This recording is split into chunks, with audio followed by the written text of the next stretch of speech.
እነርሱን ያሳድድ የነበረው እርሱ አሁን ግን ሊያጠፋው የሞከረውን እምነት እየሰበከው ነው ብለው አግራሞት ሞላባቸው።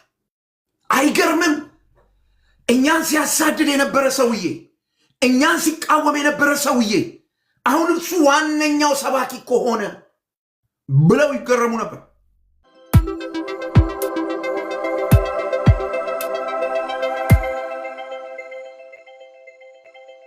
ጎመን በስጋ የሚባል ስም ያለው ሰው ታብ ሳረግ እያየህ የኔን ለምን አልጠራህም ብሏል። ይኸው ጠርቻለሁ። ስላላየኸው ለእኔ ረጅም ኮሜንት ጻፈልኝ። የመጣሁት ኤርሚን ልሰማ ነው። ይመቸኛል። የሆነ ቶዮታ ነገር አይበገርም። በቃ ይመቸኛል። እምነቴ ባይፈቅድም እሱን ለማየት ኃይሌ አይፈቅድልኝ ነው። አይቀድመኝም። አሁን እሺ ተናግሬያለሁ። እንወድሃለን ወይ እንወድሻለን። ጎመን በስጋ እንግዲህ ሴት ትሁን ወንድ አናውቅም። ጸጋ ይብዛላችሁ። ፓስተርዬ ቴንኪው። አሁን መቀጠል እንችላለን። ታብታብ ብቻ እናርግ። እኛ ፓስተር እያስተማረ በጣታችን ታብታብ እናርግ። ቴንኪው ብርክዬ፣ ቴንኪው ፓስተርዬ። መቀጠል እንችላለን። እሺ በድጋሚ ወንድሞችና እህቶች እንኳን በሰላም መጣችሁ ወደዚህ ቤት። እግዚአብሔር ይባርካችሁ። እንግዲህ ይሄ መጽሐፍትን እንወቅ የሚል መርሃ ግብር ነው የያዝነው። በዚህ የእግዚአብሔርን ቃል ለማወቅ የምናደርገው ጥረት ነው። አንድ ጊዜ አንድ ሰው እንደዚህ ብሎ የጻፈውን ነገር አንብቤያለሁ መጽሐፍ ላይ። ሰዎች የጻፉትን መጽሐፍ በማንበብ ተጠምደህ ሰይጣን መጽሐፍ ቅዱስን እንዳይዘጋብህ ተጠንቀቅ ብሏል። እና በጣም ብዙ ሰዎች ስኮላሮች የጻፉትን ምናምን እሱን ሲያነቡ ይሄን መጽሐፍ ለማንበብ ጊዜ የላቸው። ይሄን መጽሐፍ በቃ ሰይጣን ክድን አድርጎ ከድነው አስቀምጠው እንትና ምን አለ በማለት በጣም ይባዝናሉ። አሁን መጽሐፍ ቅዱስ ምን አለ ወደሚለው ነገር እንድንመጣ ነው የሚፈለገው ማለት ነው። በቃሌ መሰረት ይህንን መዝሙር አንዱን ቁጥር ብቻ አሰማችሁና ጸልየን ከዛ ገላትያ ምዕራፍ 1 ቁጥር 6-24 ሮጥ ብለን አንብበን 6 ዋና ነገሮች እናነሳለን። በዚህ በገላትያ መጽሐፍ ምዕራፍ 1 ቁጥር 6-24 ጳውሎስ የማይለወጥ ወንጌል አንድ ብቻ ነው፣ ሌላ ወንጌል የለም። አንድ ወንጌል ነው ያለው። ያ ወንጌል ደግሞ ሊለወጥ አይችልም። በየዘመናቱ እንደዚያው ነው እና ሐዋርያው ቅዱስ ጳውሎስ ይህንን ወንጌል በተመለከተ ያነሳውን ጉዳዮች ነው በዝርዝር ማነሳው። ይሄ አንዱ ወንጌል ኔቸሩ ምንድን ነው የሚለውን ለመገንዘብ እንድንችል ማለት ነው። ቤቱ ስምህ በሰማይና በምድር ሁሉ ለዘላለም የተቀደሰ ይሁን። በሰማይ የምትኖር አባታችን ሆይ መንግስትህ ትምጣ። ሃሌሉያ። መንግስትህ ትምጣ ጌታ ሆይ። ነፍሳችን መንፈሳችን በእግዚአብሔር አገዛዝ እንዲያርፍ፣ ሌሎች ገዢዎች ሁሉ ከላያችን ላይ እንዲወድቁ ጌታ እግዚአብሔር ሆይ በዚህ ጊዜ በፊት ተቀምጠናልና የቃልህን ፍቺ በመግለጥ የቃል ፍቺ ያበራል፣ ሕፃናትን ጠቢባን ያደርጋቸዋል ተብሎ እንደተጻፈ ከቅዱስ ቃልህ ጥበብን እንድታካፍለን እንድታስተምረን፣ ልጆች ሁሉ ከእግዚአብሔር የተማሩ ይሆናሉ የልጆችም ሰላም ብዙ ይሆናል ተብሎ እንደተጻፈ በቃልህ ለሰው ሁሉ ሰላም እንዲሆን በጌታ በኢየሱስ ክርስቶስ ስም ጸልያለሁ። ባሪያን እንድትረዳኝ እግዚአብሔር ሆይ ጸጋህን እናንተን ታምኛለሁ። በዚህ እግዚአብሔር መንፈስ ቅዱስ እውነትን በመግለጥ ቅዱሳንን በማነጽ ጨለማውን በማፍረስ መንፈስ ቅዱስ ሆይ በክብር እንድትገለጥ ለመንኩ። ክብር ላንተ ይሁን በጌታ በኢየሱስ ስም አሜን። ጌታ ይባረክ። ጌታን እናመሰግናለን። ገላትያ መጽሐፍ ምዕራፍ 1 ቁጥር 6 ጀምሮ ሮጥ ብዬ ላንብብ። እንደዚህ ይላል። በክርስቶስ ጸጋ እናንተን ከጠራችሁ ከእርሱ ወደ ልዩ ወንጌል እንዲፈጥናችሁ እንዴት እንዳለፋችሁ እደነቃለሁ። እርሱ ግን ሌላ ወንጌል አይደለም። የሚያናውጧችሁ የክርስቶስንም ወንጌል ሊያጣምሙ የሚወዱ አንዳንዶች አሉ እንጂ።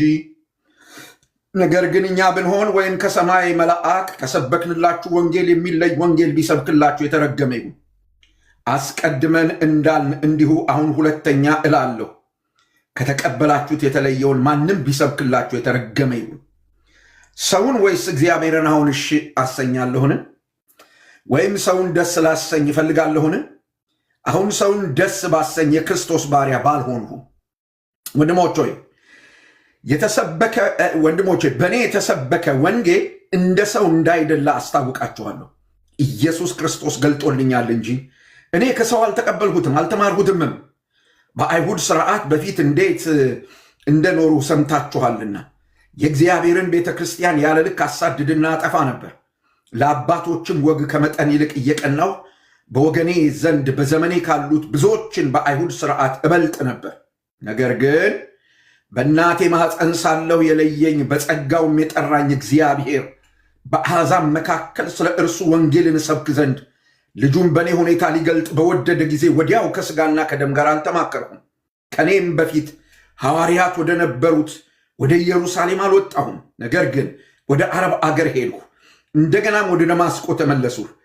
ከዚህ ወዲያ ከ3 ዓመት በኋላ ኬፋን ልጠይቅ ወደ ኢየሩሳሌም ወጥቼ ከእርሱ ጋር 15 ቀን ሰነበትሁ።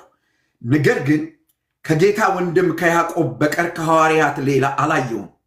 ስለምጽፍላችሁ ነገር እነሆ በእግዚአብሔር ፊት ሐሰት አልናገርም። ከዚያ ወዲያ ወደ ሶርያና ወደ ኪልቅያ አገር ወጣሁ። በክርስቶስም ያሉት የይሁዳ ማኅበሮች ፊቴን አያውቁም ነበር። ነገር ግን ቀድሞ እኛን ያሳድድ የነበረ እርሱ በፊት ያጠፋው የነበረውን ሃይማኖት አሁን ይሰብካል ተብሎ ሲነገር ይሰሙ ነበር። ስለ እኔም እግዚአብሔርን ያከብሩ ነበር ብሎ እግዚአብሔር ቃል ይናገራል።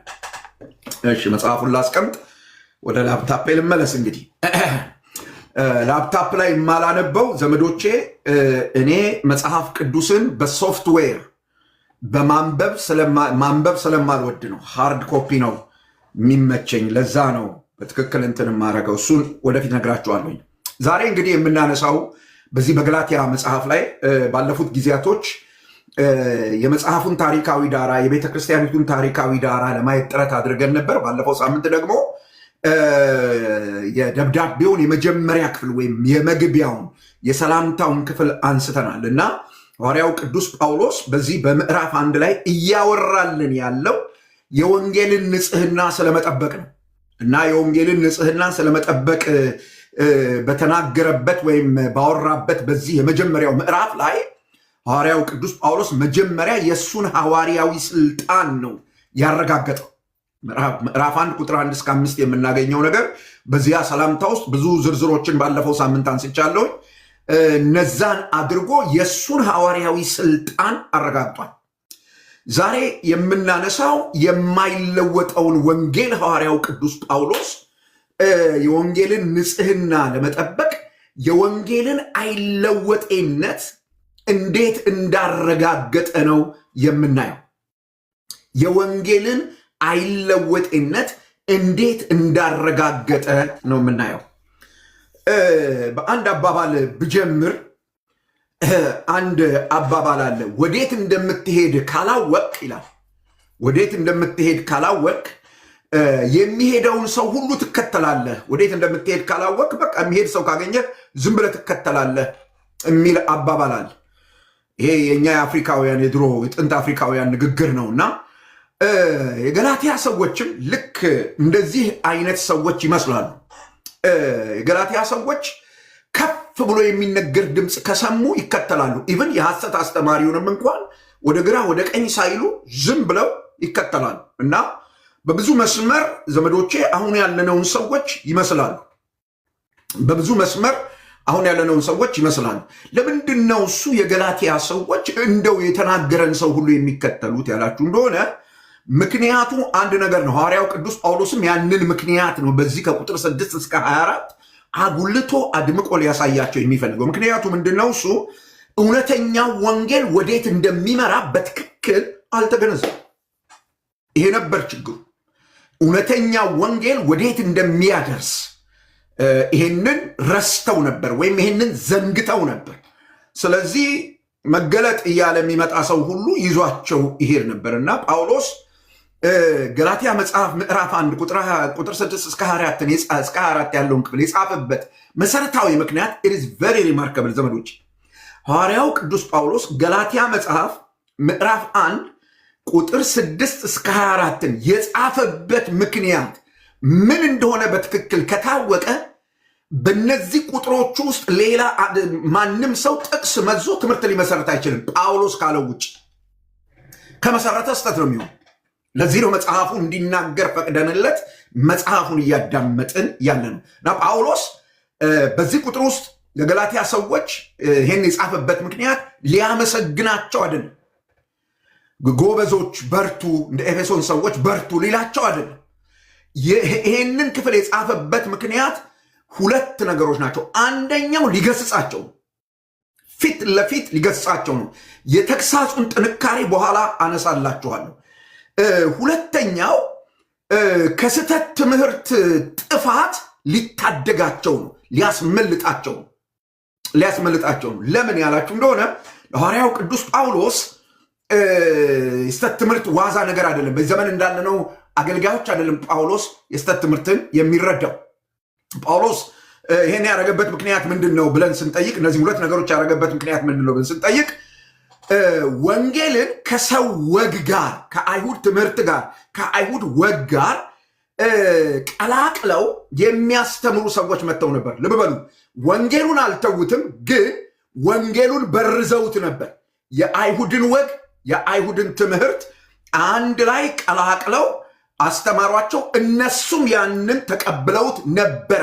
የገላትያ ሰዎች ቁጥር 6 ላይ የምታገኙት ይህን ነው። በክርስቶስ ጸጋ እናንተን ከጠራችሁ ከእርሱ ይላል። ወደ ሌላ ወንጌል እንዴት ፈጥናችሁ ዘወር ማነው እንዳለፋችሁ እደነቃለሁ።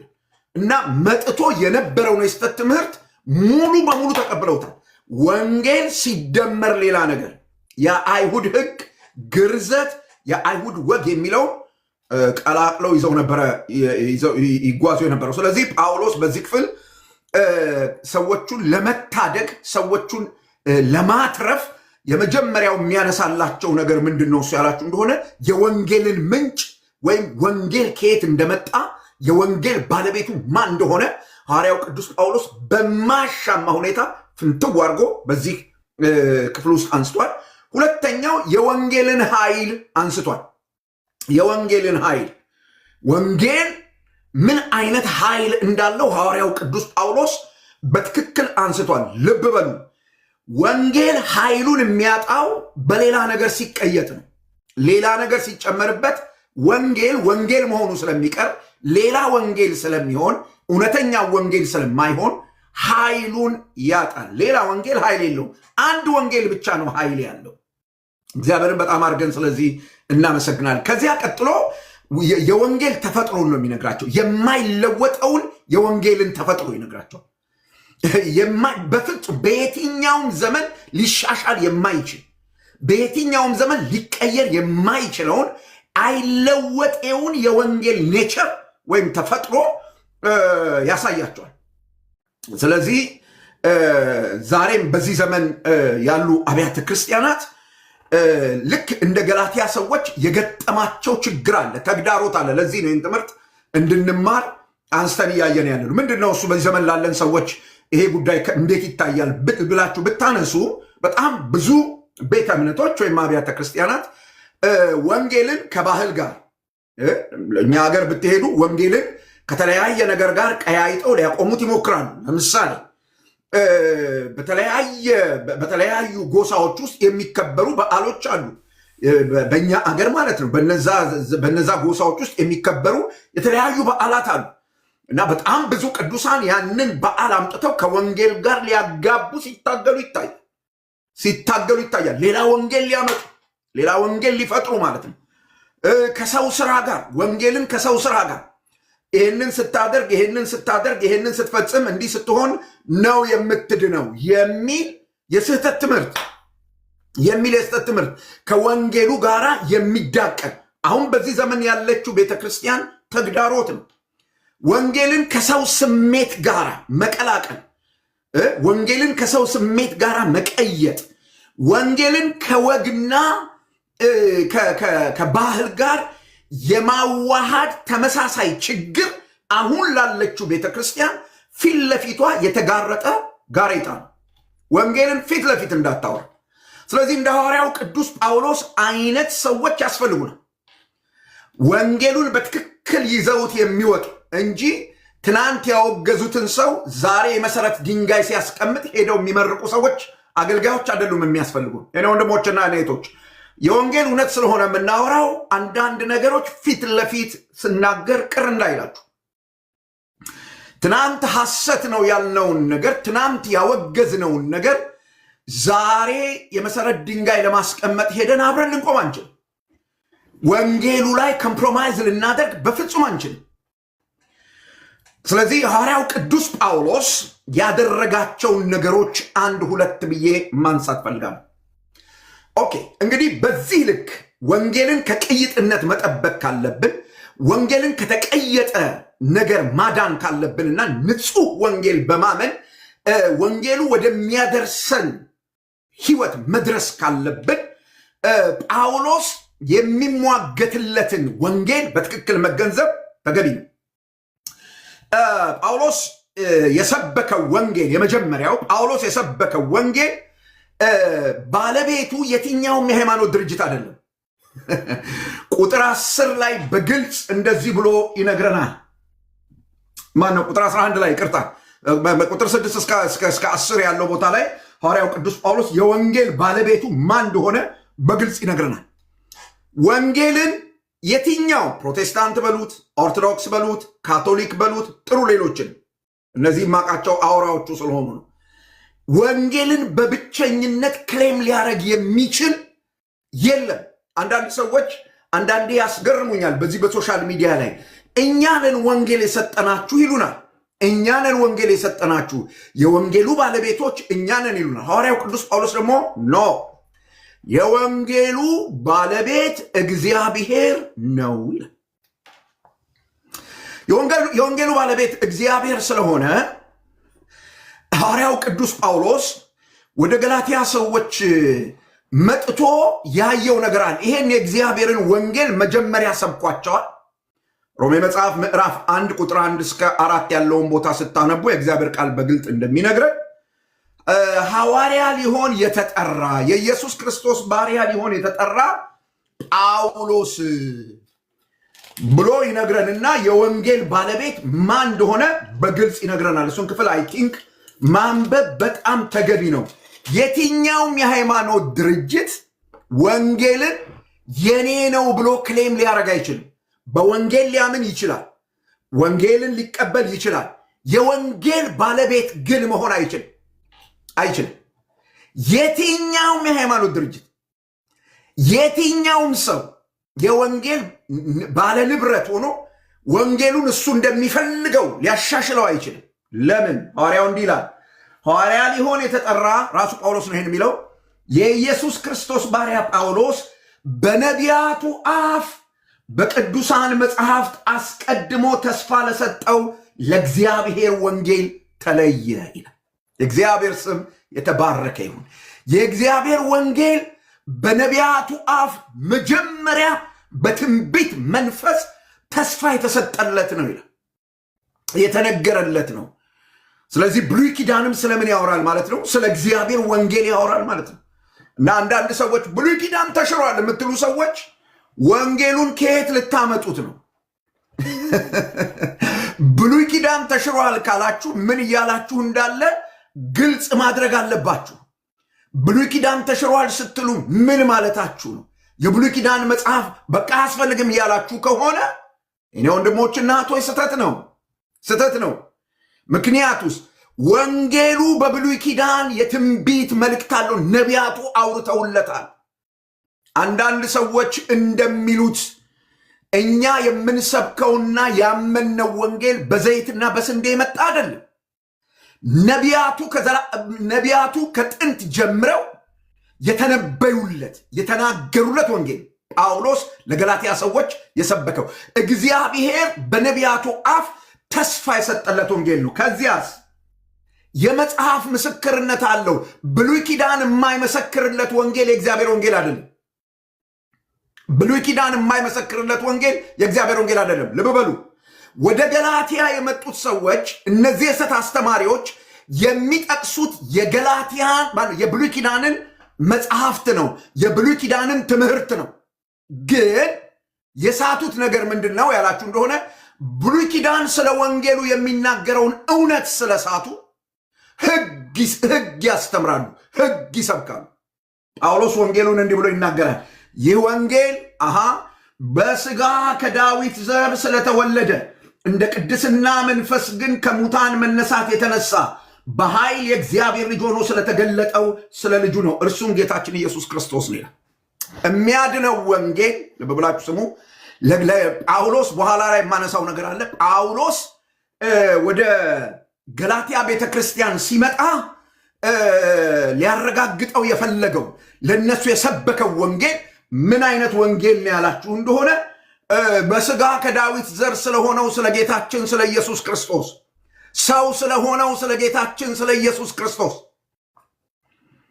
ሰው ስለሆነው ወይም አምላክ ሰው ስለሆነው ስለ ጌታችን ስለ ኢየሱስ ክርስቶስ አንዳንድ የስህተት ትምህርት የሚያስተምሩ ሰዎች እንደዚህ ብለው ይናገራሉ። በጣም በሚዘገንን ሁኔታ ስጋው የአብ መቅደስ ነው ይላሉ። የት ጋር እንደዚህ እንደተጻፈ አላውቅም። የኢየሱስ ስጋ የአብ መቅደስ ነው የሚለው ትምህርት አጋንንታዊ ነው፣ አጋንንታዊ ነው፣ ወንጌል አይደለም። በእውነት ጳውሎስ አልሰበከውም፣ ከመጽሐፍ ቅዱስ አልመጣም። ምንጩን ልነግራችሁ እችላለሁ። የዚህ ወንጌል ምንጭ ተክለ ማርያም ገዛኸኝ የሚባሉ የስተት አስተማሪ ናቸው። ይህም በግልጽ ነው የምናወራው፣ ምክንያቱም የስተት ትምህርት እየተቃወም ስለሆነ ያለ ነው በእግዚአብሔር ቃል። ኦኬ። ወንጌሉ ግን በሥጋ ከዳዊት ዘር ስለሆነው አምላክ ብቻ የነበረው እርሱ ክርስቶስ እግዚአብሔር ወልድ፣ በእግዚአብሔር ዘንድ የነበረው እግዚአብሔር ወልድ ሰው ሆነ፣ ሰውነትን ገንዘቡ አደረገ። ወንጌል ለምን ከተባለ ሰው ለማዳን። ይሄ ክርስቶስ ለሰው ሁሉ ኃጢአት ባለፈው ሳምንት እንዳየን ሐዋርያው ቅዱስ ጳውሎስ ምዕራፍ 1 ቁጥር 4 ላይ እንደተናገረ ስለ እኛ ኃጢአት በአባቱ ፈቃድ ራሱን ሰጠ፣ ሞተ፣ ተቀበረ። ከዚያስ በመንፈስ ቅዱስ ኃይል ከሙታን በመነሳት የእግዚአብሔር ልጅ መሆኑ የተገለጠው የእግዚአብሔር ክርስቶስ ነው። ወንጌሉ የእግዚአብሔር ወንጌል ይሄ ነው። እዚህ ላይ የሚጨመርም የሚቀነስም ነገር የለም። ሐዋርያው ቅዱስ ጳውሎስ ይሄንን እውነት ሐዋርያት ሥራ መጽሐፍ ምዕራፍ 13 ምዕራፍ 14 ስታነቡ እንደምታገኙ በዛ በገላትያ አካባቢ ሄዶ ይሄንን እውነት ነው የሰበካቸው። ይሄን እውነት ነው የተቀበሉት። ከጥቂት ጊዜ በኋላ ግን ሲመለስ ከዚህ እውነት ዘወር ብለው ጳውሎስ የሰበከውን ይሄንን ወንጌል የእግዚአብሔርን ወንጌል በሰው ትምህርት ቀይጠው ታገኛቸው። ስለዚህ በገላትያ አብያተ ክርስቲያናት መንፈሳዊ ሁኔታ ጳውሎስ ተደናገጠ። ሲያቸው በጣም ደነገጠ። ከጤነኛ ወንጌል ተለይተው ሲያቸው ደነገጠ። የተቀየጠ ወንጌል ተቀብለው ሲያቸው ደነገጠ።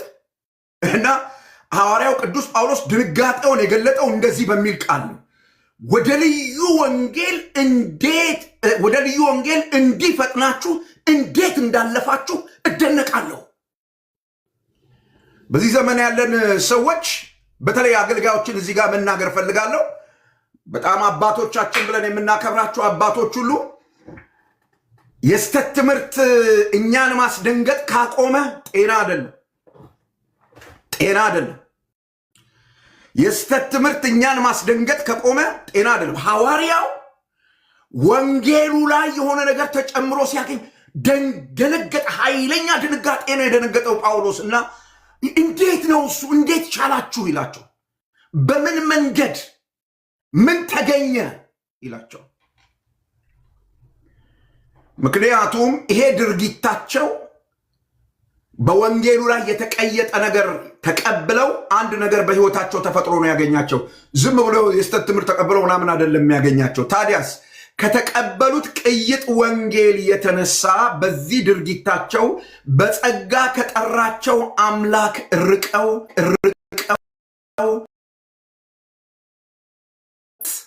በወንጌል ላይ የተቀየጠ ነገር ካለ በጸጋ ከጠራን በጸጋ ካዳነን አምላክ ይነጥለናል። በሌላ ቋንቋ ምን ማለት ነው? ሰው የስተት ትምህርትን እያመነ ሊድን አይችልም። 4 ነጥብ። ይሄን ያስደነገጠው ሐዋርያው የዚህን የሐዋርያው ቅዱስ ጳውሎስን ድንጋጤ ምን ያህል እንደነበረ እንደው እንድንገነዘብ አንድ ምሳሌ ልጠቀም። አሁን ወላጆች ያለው ብዙ ወላጆች ልጆቻቸውን ይዘው ወደ ገበያ ቦታ ሞል ይባላል እዚህ አካባቢ ወደዛ ይዘው ይሄዳሉ እና ብዙ ሰው ይተራመሳል እና ብዙ ሰው በሚተራመስበት በዛ ገበያ መሃል ድንገት ልጃቸው ከእጃቸው አምልጦ ሲጠፋ እዚህኛ ሀገር በተለይ እዚህ ነው የምኖርበት ሀገር እኛ ሀገር ስላልኩ ይቅርታ እኔ እዚህ የምኖርበት ሀገር ዘመዶቼ ልጅ ጭብጥ አድርጋችሁ ነው የምትይዙት ጭብጥ እንደ ድንገት ከእጅ አምልጦ ከወጣና በህዝብ መሃል ከገባ ይጠፋል።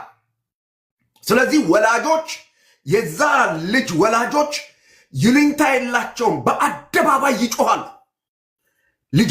የልጃቸውን ስም እየተጣሩ ልጃቸውን ፍለጋ በኃይል ይጮኻሉ። በልጃቸው ላይ የሚፈጠረው አደጋ ልጃቸው መጥፋቱ ልጃቸው ተለይቷቸው መቅረቱ በጣም ስለሚያስጨንቃቸው በኃይል ይጮኻሉ። ሐዋርያው ቅዱስ ጳውሎስ እዚህ ቦታ ላይ የጮኸው ጩኸት የዚህ አይነት ጩኸት ነው። ዘመዶች በጽሁፉ ያሳየን የዚህ አይነት ጩኸት ነው። ያለ ይሉኝታ ነው የሚጮሁት። ጳውሎስም ያለ ይሉኝታ ነው የጮኸው። ያለ ይሉኝታ የገላትያን ሰዎች ተሳስታችኋል ለማለት ጮክ ብሎ ነው የተናገረው። ጥፋታቸው እየታየው መሞታቸው እየታየው ወደ ገሃነም መሄዳቸው እየታየው ልክ እነዛ ወላጆች ልጃቸው ከነሱ ተነጥሎ መጥፋቱን አይተው ተረብሸው እንደሚጮሁ ሐዋርያው ቅዱስ ጳውሎስ እነዚህ ሰዎች ከእግዚአብሔር ጸጋ ተነጥለው እልም ብለው ሲጠፉ አይቶ ነው የጮኸው። ልክ በእንዲህ አይነት ስሜት ውስጥ ሆኖ ነው የጮኸው። ለምን ጳውሎስ በዚህ ልክ መደንገጥ ለምን አስፈለገው? የመጀመሪያው ምክንያት የተዛባ ወይም የተቀየጠ ወንጌል ስላልሆነ ነው። ተመልከቱ ምን ብሎ እንደሚነግራቸው።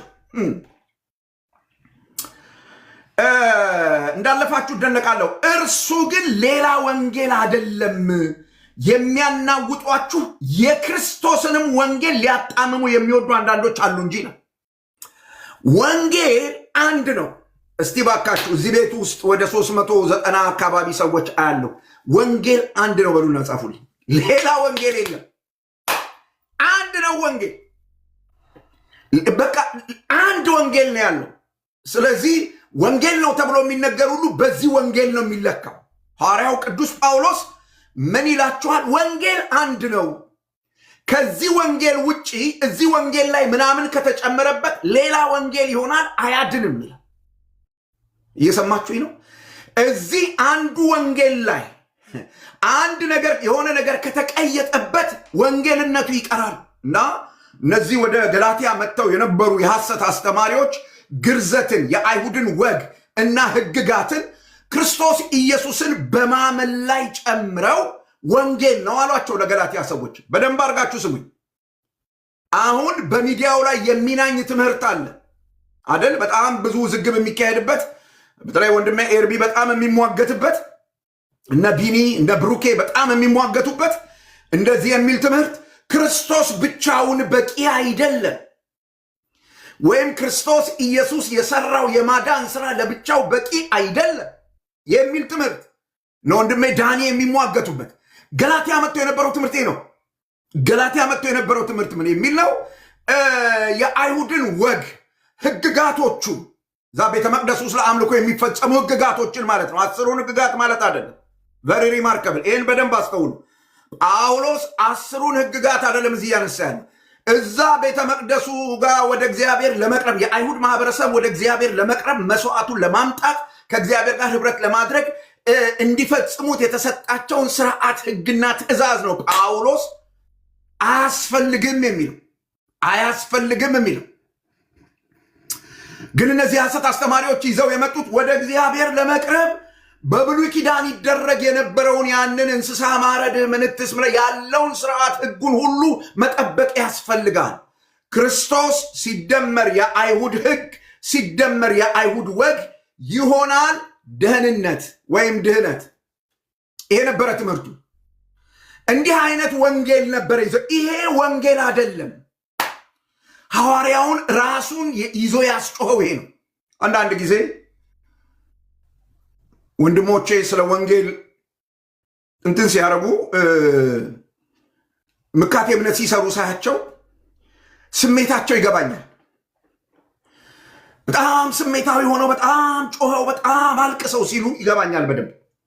ልክ የጳውሎስ ስሜት ይሄን የነበረው ዘመዶች፣ ወንጌል አንድ ነው። እነዚህ ሰዎች ይዘውት የመጡት ነገር ግን ይሄን የሚያዛባ ነበር። ስለዚህ ጳውሎስ 2 ጊዜ ደጋግሞ አንድ ኃይለ ቃል ተናገረ። ተመልከቱ። ወንጌሉን ስለተበረዘና እነዚህ ሰዎች የተበረዘ ወንጌል ስላመኑ 2 ጊዜ፣ አንዴ ቢሆን አፉን አዳልጦት ነው እንላለን፣ ግን ሆነ ብሎ 2 ጊዜ በጣም ኃይለኛ የሆነ ቃል ተናገረ። ምን የሚል ያላችሁ እንደሆነ ወንጌልን የሚቀይር ሁሉ የተረገመ ነው የሚል ቃል ተናገረ። ላንብብላችሁ። ነገር ግን እኛ ብንሆን ወይም ከሰማይ መልአክ ከሰበክንላችሁ ወንጌል የሚለይ ወንጌል ቢሰብክላችሁ የተረገመ ይሁን። አስምሩበት። የተረገመ የሚለው ምን ማለት እንደሆነ ነግራችኋለሁ በጽል አስቀድመን እንዳልን እንዲሁ አሁን ሁለተኛ ላለው ከተቀበላችሁት የተለየውን ማንም ቢሰብክላችሁ የተረገመ ይሁን። ይሄ በአማርኛችን የተረገመ ይሁን ተብሎ የተጠቀሰው ቃል አዲስ ኪዳን በተጻፈበት በመጀመሪያው ቋንቋ አናቴማ የሚል ቃል ነው። አናቴማ የሚል ቃል ነው። ትርጓሜው ምን ማለት ነው ያላችሁ እንደሆነ ከጸጋ ተለይቶ ለዘላለም ይጥፋ ማለት ነው። መድኃኔ ዓለም ክርስቶስ እየሰማችሁኝ ነው? ከጸጋ ተለይቶ ከእግዚአብሔር ጸጋ ተለይቶ ለዘላለም የጠፋ ይሁን ማለት ነው። የተረገመ ይሁን የሚለው ቃል ጳውሎስ በምን ያህል ጠንካራ ቃል እንደሚናገር እያያችሁ ነው። በምን ያህል ኃይለኛ ቃል እንደሚናገር እያያችሁ ነው። ወንጌሉን በተመለከተ የገላትያ ሰዎች ትክክለኛውን ወንጌል ትተውት ወደ ሌላ ቅይጥ ወደሆነ ወንጌል ሲሄዱ ወይም በወንጌሉ ላይ ሌላ ነገር መጥቶ የቀየጡትን ሰዎች በዚህ ኃይለ ቃል ነው የተናገረው። እርግጠኛ ነኝ ጳውሎስ እዚህ ቲክታክ ላይ ቢሆን ይቅርታ ይጠይቅ ነበር የምትሉት።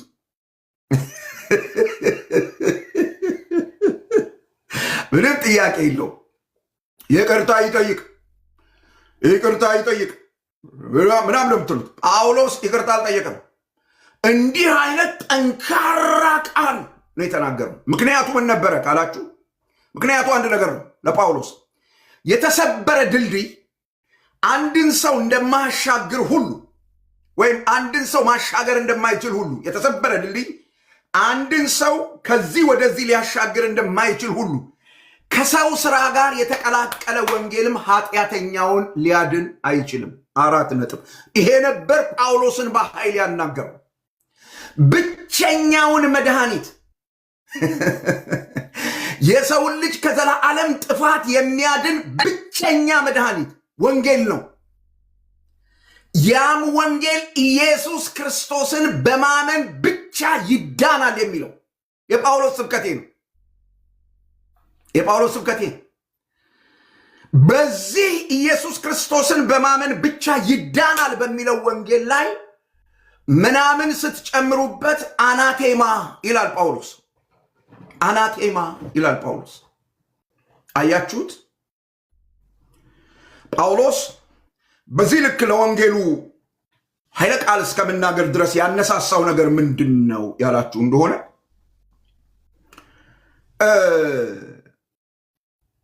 ሐዋርያው ቅዱስ ጳውሎስ ሰውን ለማስደሰት የሚኖር አገልጋይ ስላልሆነ ጳውሎስ ምንድነው እሱ የውሳጣዊ መነሳሳቱ ሞቲቬት ያደረገው ነገር በዚህ ልክ እንዲሆን ያደረገው ነገር ምንድን ነው ያላችሁ እንደሆነ ሰዎችን ማስደሰት አልነበረም። አሁን ሰዎችን ላስደስት ነው። ቁጥር 10 ምን እንደሚል ሰውን ወይስ እግዚአብሔርን አሁን እሺ አሰኛለሁ ይላል። ይሄን የምናገረው በሰው ዘንድ ፓፓፓፓፓ ለመባል ነው ይላል ጳውሎስ። ኖ አይደለም። እሱ እኮ አርበኛ ምናምን ለመባል ነው አይደለም ይላል ጳውሎስ። አይደለም። ማንም ሰው ስለኔ እንዲደሰኩር ጀግናችን አንበሳችን ምናምን እንዲለኝ አይደለም ይላል ጳውሎስ። ኖ እሱ አይደለም። እሱን እየሞከረ ነው። ሰውን ለማስደሰት በዚህ ልክ ሰውን ለማስደሰት የምሞክር ከሆነ የክርስቶስ ባሪያ ልሆን አልችልም። ዋው! የማን ባሪያ ልሆን አልችልም? የክርስቶስ ባሪያ ልሆን አልችልም። ስለዚህ ሐዋርያው ቅዱስ ጳውሎስ በሰው ዘንድ አድናቆት ማትረፍ አልነበረም። በዚህ ልክ የወንጌሉን ንጽሕና ለመጠበቅ በሐዋርያዊ ስልጣኑ እንዲህ አይነት ጠንካራ ቃል ለመናገር ያነሳሳው ነገር ጨካኝ ሰውም ስለነበረ አይደለም። ጨካኝ ለሰዎች የማይራራ ሰው ስለነበረም አይደለም። ጳውሎስ ከጳውሎስ በላይ ላሳ። ግን ጳውሎስ ይህንን ያደረገበት ምክንያት ምንድን ነው ካላችሁ፣ የጳውሎስ በዚህ ልክ ለመናገር የመነሳሳቱ ምክንያት ለወንጌል ያለው ታማኝነት ነው። ደግሜ እናገራለሁ፣ ለወንጌል ያለው ታማኝነት ነው። ሰው ሁሉ ጥሎት ቢሄድ፣ ሰው ሁሉ ከእሱ ጋር ቲፎዞ ባይሆን፣ ሰው ሁሉ ስለ እሱ ጥሩ ባይናገር፣ ሰው ሁሉ በተሳሳተ መንገድ ቢረዳው፣ ሰው ሁሉ ፓፓፓፓፓ ባይለው፣ ጳውሎስ ለወንጌል ያለውን ታማኝነት መጣል አይፈልግም። ስለዚህ ለወንጌሉ ጥብቅና ሲቆም በልኩ ነው የሚቆመው። ወንጌሉ በሚጠይቀው ልክ ነው የሚቆመው። ለዚህ ነበረ የዚህ አይነት ኃይለ ቃል የተናገረው። ሁለተኛው ምክንያቱ የገላትያን አማኞች ከገቡበት ጥፋት፣ ከገቡበት ጨለማ እየሄዱበት ከብርሃን ወጥተው ወደ ጨለማ አንዳንድ ሰዎች ይጋብዙናል ወደ ብርሃኑ ብለው፣ ወደ የትኛው ብርሃን እንደሚጋብዙን አላውቅም። ግን እንደሱም አንዳንድ ሰዎች ይህን ግብዣ ተቀብለው ሄደዋል አይደል? ይህን ግብዣ ተቀብለው ሄደዋል። እና ሐዋርያው ቅዱስ ጳውሎስ የገላትያ ሰዎችም እንዲህ ያለ ግብዣ ተቀብለው እየሄዱ ያሉ ሰዎችን ኖ ኖ ኖ ኖ ኖ ጨለማ ነው፣ ጥፋት ነው፣ ከዚህ ጥፋት እንዲድኑ ደንግጠው እንዲያስቡ፣ ጥያቄ እንዲጠይቁ፣ እንዲመለሱ፣ የቀደመውን እውነት እንዲያስተውሉ ከዛ የመነጨ ነው የጳውሎስ ተግሳጽ። ስለዚህ ከዚህ ከጳውሎስ ነገር ዛሬ ያለን የወንጌል አገልጋዮች ልንማረው የሚገባ ትልቅ ጉዳይ አለ። የመጀመሪያው ነገር የሰው አስተያየት የምንፈልግ ሰዎች መሆን የለብንም። የሰው አስተያየት የሚያነሳን የሚጥለን ሰዎች መሆን የለብንም። በሕይወቴ ዘመን እግዚአብሔርን ከማመሰግንበት ነገር መካከል ሰዎች ሲሰድቡኝም መልስ ለመስጠት ጊዜ የለኝም። ሰዎች ሲያደንቁኝም ለሙቀት ጊዜ የለኝም። ማንም ሰው የኔ ታርጌት አይደለም። ማንም ሰው የኔ ቲፎዞ ይሁና የኔ ጉዳይ አይደለም። ወንድሞቼ እናቶች፣ ለአንድ ነገር ግን እግዚአብሔር በረዳኝ ዘመን ሁሉ መኖር እፈልጋለሁ። ህሊናዬ የተቀበለውን የወንጌል እውነት ኖሬ በሞት እፈልጋለሁ። ሐዋርያው ቅዱስ ጳውሎስ ይህን ስላደረገ ዛሬ ላለን አገልጋዮች በቃ ይሄ ነው ሊኖረን የሚገባ እውነት። የወንጌል አገልጋዮች፣ የወንጌል አማኞች በሰው ፊት ስዕላችንን ማሳመር አይደለም። ጳውሎስ በሰው ፊት ኢሜጁን ለማስተካከል የተመረጠ አማርኛ ለስላሳ ቋንቋ ከመናገር ይልቅ የተረገመ ይሁን ይላል። ጮሆ አይገርማችሁ? ጮሆ በወንጌል ላይ የሚሸቅጥ የተረገመ ይሁን። ሰዎች እኮ ጥርሳቸው እስኪንገጫገጭ ይቆጣሉ። ሰዎች እኮ ታውቃላችሁ አንብሎክ ያረጉታል፣ አንፎሎ ያረጉታል፣ ብሎክ ያረጉታል። እና በቃ ምን ችግር አለው? ምን ችግር አለው? ምን ማለት ነው? እንደ ወንጌል አገልጋይ ለወንጌል ታማኝ መሆን ያላችሁኝ ወይ ቲክቶክ ደግሞ እንደው ያስፈራራኛል። ሁል ቀን የሆነ ፐዝል እያመጣሽ ዘመዶቼ፣ በዚህ ዘመን ላይ ያለን አገልጋዮች ትኩረታችን ሰው ሳይሆን ሰው የሚሰማውን ለመናገር፣ ሰው መስማት የሚፈልገውን ነገር ለማውራት ሳይሆን ለወንጌል ታማኞች ልንሆን ይገባል። የአገልግሎታችን ዓላማ ሊሆን የሚገባው ታዋቂነትና ተወዳጅነትን ማትረፍ መሆን የለበትም በጭራሽ። ታዲያ ምንድን ነው መሆን ያለበት ካላችሁ፣ እንደ ጳውሎስ ለእውነት መታዘዝ፣ ለእውነት መታዘዝ፣ ለእውነት መኖር። ይሄ ሲሆን ብቻ ሰዎች ቢያመሰግኑን ቢቃወምን ብዙ አይረብሻንም። ለዚህ ነው ሐዋርያው ቅዱስ ጳውሎስ የገላትያ ሰዎች ስለሚሰጡት ምላሽ ብዙ አልተጨነቀም። ብዙ አላሳሰበው። ማንን እንዳስደስት ትፈልጋላችሁ? ጎሽ ጎሽ ጥሩ ነው ምናምን እያልኩኝ በሚያባብል ቃል እናንተን ላስደስት ኖ አላረገውም ይላቸው። እናንተን ማስደስት ከሆነ የክርስቶስ ባሪያ መሆኔ በቃ ያከትምለታል። እግዚአብሔርን አሳዝኜ ህሊና እያወቀ በቃ ፖለቲካሊ ኮሬክት ለመሆን ብዬ ትክክል ለመሆን ብዬ በሰው ዘንድ ተቀባይነት ለማግኘት ብዬ የተረገመ ይሁን ከሚለው ቃል በታች በመናገር መሆን ከሆነ ይላል ጳውሎስ የክርስቶስ ባሪያ ልሆን አልችልም። ወንድሞችና እህቶች የወንጌሉን እውነት ለማስጠበቅ መናገር ያለብንን እውነት በልኩ መናገር መቻል አለብን። ይሄን ከየት አመጣችሁት ካላችሁን ይኸው ከአባቶች ሐዋርያዊ ቅብብሎሽ ይሄ ነው ወንድሜ። ሁለተኛው ሐዋርያው ቅዱስ ጳውሎስ በዚህ ያነሳው ነገር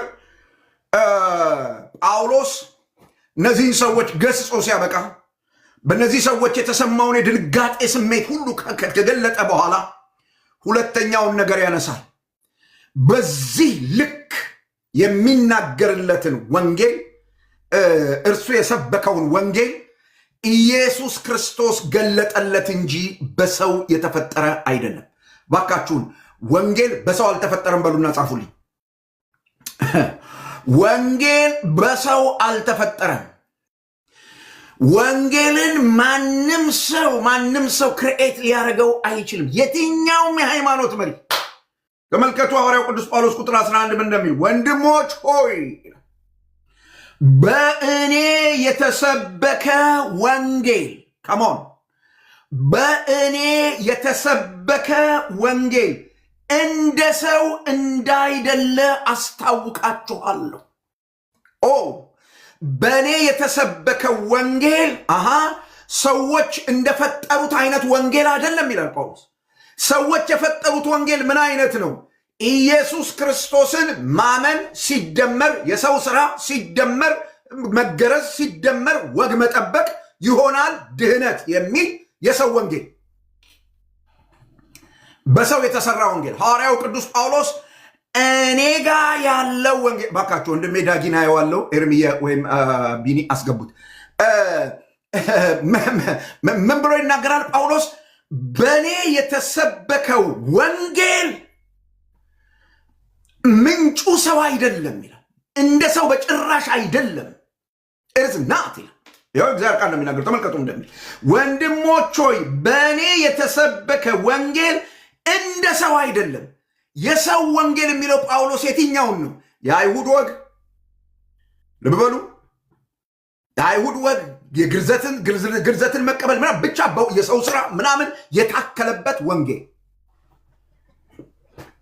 ኢየሱስ ክርስቶስን ብቻ ማመን በቂ አይደለም የሚለው ወንጌል።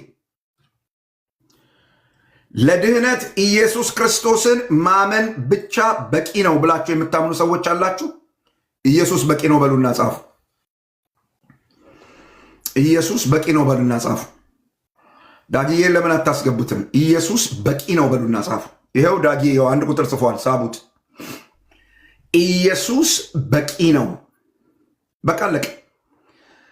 ምንም ሌላ የሚጨመር ነገር የለም። ለዚህ ነው የውላችሁ እነ ዳጊ እንደ ቢኒ እነ ብሩኬ እንደ ኤርሚ ተነስተው ሌሎች ነገሮች ልክ አይደሉም የሚሉት። ጥላቻ አይደለም፣ እንድንድን ነው። ኢየሱስ ብቻ በቂ ነው። ጳውሎስ ነው ያለው። በእኔ የተሰበከው ወንጌል እንደዚህ አይነት ነው ይላል ጳውሎስ። በእኔ የተሰበከው ወንጌል ኢየሱስ ክርስቶስ የገለጠልኝ ነው። ማንም ሰው ክሬት ያደረገው አይደለም። ማንም ሰው የቀመረው የፈጠረው አይደለም። አንዳንድ ወገኖች ይህን ስንነግራቸው ይቸገራሉ። ጳውሎስ የተቀበለው ከሰው የተቀበለው ወንጌል ሳይሆን ያለው ከክርስቶስ ኢየሱስ በመገለጥ ያገኘው ራሱ ክርስቶስ የገለጠለት ወንጌል እንደሆነ በጣም አጠንክሮት። ለምንድን ነው ጳውሎስ ይህንን መናገር ያስፈልገው? ይሄ ቁልፍ ጥያቄ ነው። ለምንድን ነው ጳውሎስ ይህንን ነገር ማውራት ያስፈለገው ያላችሁ እንደሆነ የጳውሎስ መልእክት እርሱ የፈለሰፈው እርሱ የፈጠረው ከሆነ እውነት ሊሆን አይችልም። ልበሉ ጳውሎስ ሐዋርያ ነው። አንዳንድ ሰዎች የቤተ ክርስቲያን አባቶች ከ100 እስከ 400 ያሉት ምን ብለዋል የምትሉ ሰዎች ስሙ። ጳውሎስ ሐዋርያ ነው። ጳውሎስ የፈለሰፈው ወንጌል ካለ ትክክል አይደለም። ታዲያ ትክክሉ ወንጌል የትኛው ነው? ለጳውሎስ የተገለጠው። ሃሌሉያ! የሰማኸኝ ነው ብራዘር? ጳውሎስ የተገለጠለት ሐዋርያው ጳውሎስ ማለት ነው። ሐዋርያው ጳውሎስ ሶስተኛ ሰማይ ድረስ ሄዶ የነበረው ጳውሎስ የአዲስ ኪዳንን መጽሐፍ ምናልባት ከ90% በላይውን የጻፈው ሰው ጳውሎስ እሱ ወንጌልን አልፈለሰፈም። እሱ ወንጌልን ክሬት አላረገም። ወንጌል ተገለጠለት። የተገለጠው ወንጌል ደግሞ ምንም ነገር ሊጨመርበት አይችልም። ጳውሎስ ይህንን የተናገረበት ምክንያት እሱ የፈለሰፈው ወንጌል እውነት ስለማይሆን፣ ነገር ግን በአንጻሩ ክርስቶስ ወንጌልን ከገለጠለት ግን የጳውሎስ መልእክት ምንጩ ጳውሎስ ሳይሆን ራሱ ክርስቶስ ስለሆነ ለዚህ ወንጌል መታዘዝ ግድ ነው። አማራጭ የለው። ይኸው ተመልከቱም እንደሚል ወንድሞች ሆይ በእኔ የተሰበከ ወንጌል እንደ ሰው እንዳይደለ አስታውቃችኋለሁ። ኢየሱስ ክርስቶስ ገልጦልኛል እንጂ እኔ ከሰው አልተቀበልሁትምም አልተማርሁትምም ይላችኋል። በኋላ ላይ መጣበታለሁ። ዘመዶቼ እደጅ ያቆማችሁትን መኪናችሁን ጎረቤታችሁ መጥቶ ይህን መኪና ከዚህ ጋር አንሳው ቢላችሁ ችላ ልትሉት ትችላላችሁ። ነገር ግን አንድ የፖሊስ መኮንን መጥቶ ይህን መኪና ከዚህ አንሳ ቢላችሁ ከስልጣኑ የተነሳ ኢሚዲየትሊ ታዛችሁ መኪናውን ታነሳላችሁ። ግድ ነው። እሱም ካላረጋችሁ ብድራታችሁን ትቀበላላችሁ። ሐዋርያው ቅዱስ ጳውሎስ የተናገረው ወንጌል ከክርስቶስ የተቀበለው ስለሆነ ማንም ሰው ሊቀበለው ሊያምነው ይገባል። ይህንን ሐዋርያው ቅዱስ ጳውሎስ በሌላ የመልእክቱ ክፍል ላይ እንዴት አስረግጦ እንደተናገረው ተመልከቱ። በጢሞቴዎስ መጽሐፍ ሐዋርያው ቅዱስ ጳውሎስ በዚህ በአንደኛ ጢሞቴዎስ መጽሐፍ ምዕራፍ 1 ቁጥር 13 ጀምሮ ምን እንደሚል ተመልከቱ። አስቀድሞ ተሳዳቢና አሳዳጅ አንገላች ምንም ብሆን ይህን አደረገልኝ። ነገር ግን ሳላውቅ ባለማመን ስላደረግኩት ምሕረት አገኘው። የጌታችንም ጸጋ በክርስቶስ ኢየሱስ ካሉ ከእምነትና ከፍቅር ጋር አብልጦ በዛ፣ ኃጢአተኞችን ሊያድን። እረ ጻፉልኝ እኔ ስናገር ኃጢአተኞችን ሊያድን ክርስቶስ ኢየሱስ፣ የሰማችሁ ነው። ኃጢአተኞችን ሊያድን ክርስቶስ ኢየሱስ ወደ ዓለም መጣ የሚለው ቃል አንደኛ የታመነ ነው። ሃሌሉያ! የፈለገ ነገር ብትል ይሄንን ካልተቀበልክ ወደ እግዚአብሔር መንግስት መግባት መዳን የሚባል ነገር የለም። አበቃ። ቅድም እንደነገርኳችሁ ምሳሌ ዘመዶቼ፣ ጎረቤታችሁ መኪናን አንሳ ቢላችሁ ችላ ልትሉት ትችላላችሁ። የፖሊስ መኮንን መጥቶ ግን አንሳ ሲላችሁ ወዲያው ታዛችሁ ካላነሳችሁ ብድራታችሁን እንደምትቀበሉ ሁሉ ኃጢአተኞችን ሊያድን ኢየሱስ ክርስቶስ ወደ ዓለም መጣ የሚለው ቃል የታመነ መሆኑን ካልተቀበልክ ብድራትን ትቀበላለህ። ወንድሜ የፈለግከውን ስራ ብትሰራ ተመልከት እግዚአብሔር ቃል እንደሚል። ከዛ ቀጥሎ የታመነ ነው ብቻ ብሎ አያቆምም ጳውሎስ። ምን እንደሚል ይሁን ሁሉ እንዲቀበሉት የተገባ ነው። እንዴት? ከኃጢአተኞችም ዋነኛ እኔ ነኝ። ስለዚህ ግን የዘላለምን ሕይወት ለማግኘት በእርሱ ያምኑ ዘንድ ላላቸው ሰዎች ምሳሌ እንደሆን ኢየሱስ ክርስቶስ ዋና በመሆን በእኔ ላይ ትዕግስቱን ሁሉ ያሳይ ዘንድ ምሕረትን አገኘሁ ይላችኋል። አበቃ አበቃ። አያችሁት? ሐዋርያው ቅዱስ ጳውሎስ ይሄንን ነገር መናገር ያስፈለገው ለዚህ ነው። የወንጌልን ንጽህና ለመጠበቅ በግልጥ የተናገረው ነገር ይሄ ለሐዋርያው ቅዱስ ጳውሎስ ራሱ ክርስቶስ የገለጠለትን ወንጌል እላው ላይ ሌላ ነገር መጨመር ያጠፋል። ከሚያድነው ጸጋ የምንጠፋ ሰዎች እንድንሆን ያደርጋል። ጳውሎስ ለገላትያ ሰዎች የሚናገርበት ምክንያቱ ይሄ አናቴማ ስለሚሆንባቸው። ዋው!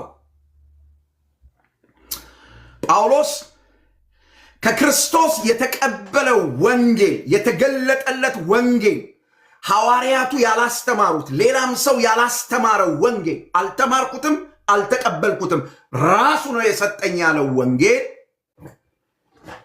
የመለወጥ ኃይል አለው። እውነተኛው ወንጌል ይለውጣል ብራዘር። እውነተኛው ወንጌል ይለውጣል፣ ሌላ ሰው ያደርጋል። ዘመዶቼ በወንጌል ተነክቶ መለወጥ እንጂ ከአንደኛው የሃይማኖት ድርጅት ወደ ሌላኛው የሃይማኖት ድርጅት መሄድ ትክክለኞች ሊያደርገን አይችልም። በጣም በእርግጠኝነት ነግራችኋል። ከኦርቶዶክስ ቤተ እምነት ፈልሳችሁ ወደ ወንጌል አማኞች ቤተ እምነት ብትመጡ ፋይዳ የለው።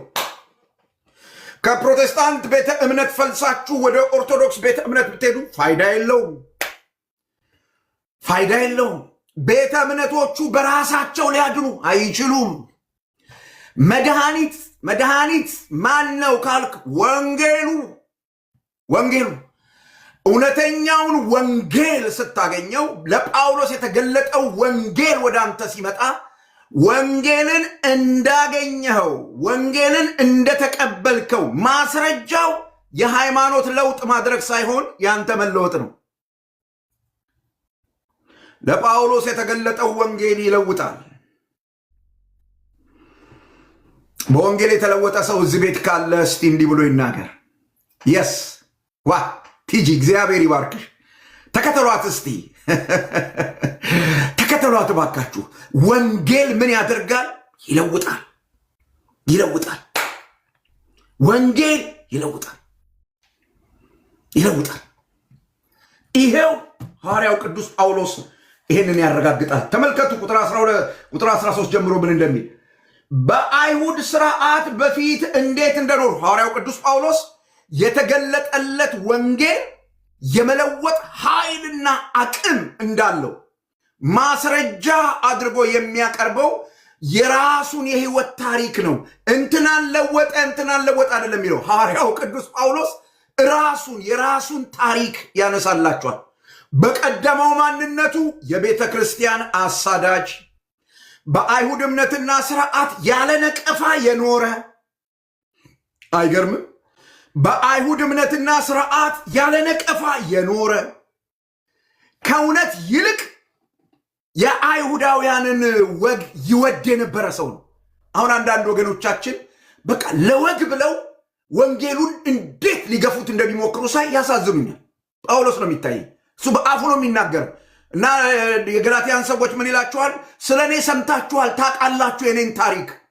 ይሄ ወንጌል እኔን ከማግኘቱ በፊት፣ ይሄ ወንጌል ወደ እኔ ከመምጣቱ በፊት፣ በወንጌል ከማመኔ በፊት የነበረኝን ማንነት ላስታውሳችሁ የሰማችሁትን ይላችኋል። የቤተ ክርስቲያን አሳዳጅ ነበር። ማን ነበረች? ጳውሎስ ያሳድዳት የነበረችው ቤተ ክርስቲያን።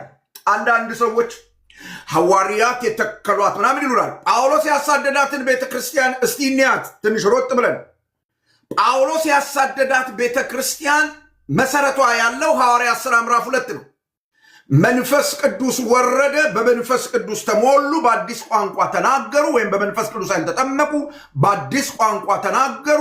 ከኢየሩሳሌም ጀምረው የወንጌል ስብከት ቀጠሉ። እነማን? 120 ሰዎች። እነዚህ 120 ሰዎች መካከል ሐዋርያት ሥራ ምዕራፍ 1 ቁጥር 14 ጌታችን ኢየሱስ ክርስቶስን ጸንሳ የወለደች ቅድስት ማርያም እዛ ውስጥ አለች። ድንግል የነበረችው ቅድስት እዛ ውስጥ አለች። ይገርማል። አብራቸው ትጸልይ ነበር ይላል። አይገርምም? አልሰገዱላትም። እዛ በአካል መካከላቸው ተገኝታ እባክሽ ከልጅሽ አስታርቂን ከልጅሽ አማልጂን አላሏትም። ይሰማል? ኤርሚያስ ከችግር አለብህ በደንብ ስማይነን ይሰማል ፓስተር? በስዕል አይደለም በአካል መካከላቸው ነበረች። ጳውሎስ ያሳድዳት የነበረችው ቤተክርስቲያን ውስጥ አብራቸው ትጸልይ ነበር። እባክሽ ከልጅሽ ጋር አማልጂን አማልጂን አላሏትም። መንፈስ ቅዱስ በወረደ ቀን ከነርሱ ጋር ኢየሩሳሌም ቤተክርስቲያን ውስጥ ቁጭ ብላ ያ የእግዚአብሔር መንፈስ መጥቶ ካረፈባቸው በልሳን ከተናገሩ ሰዎች መካከል አንዷ ናት።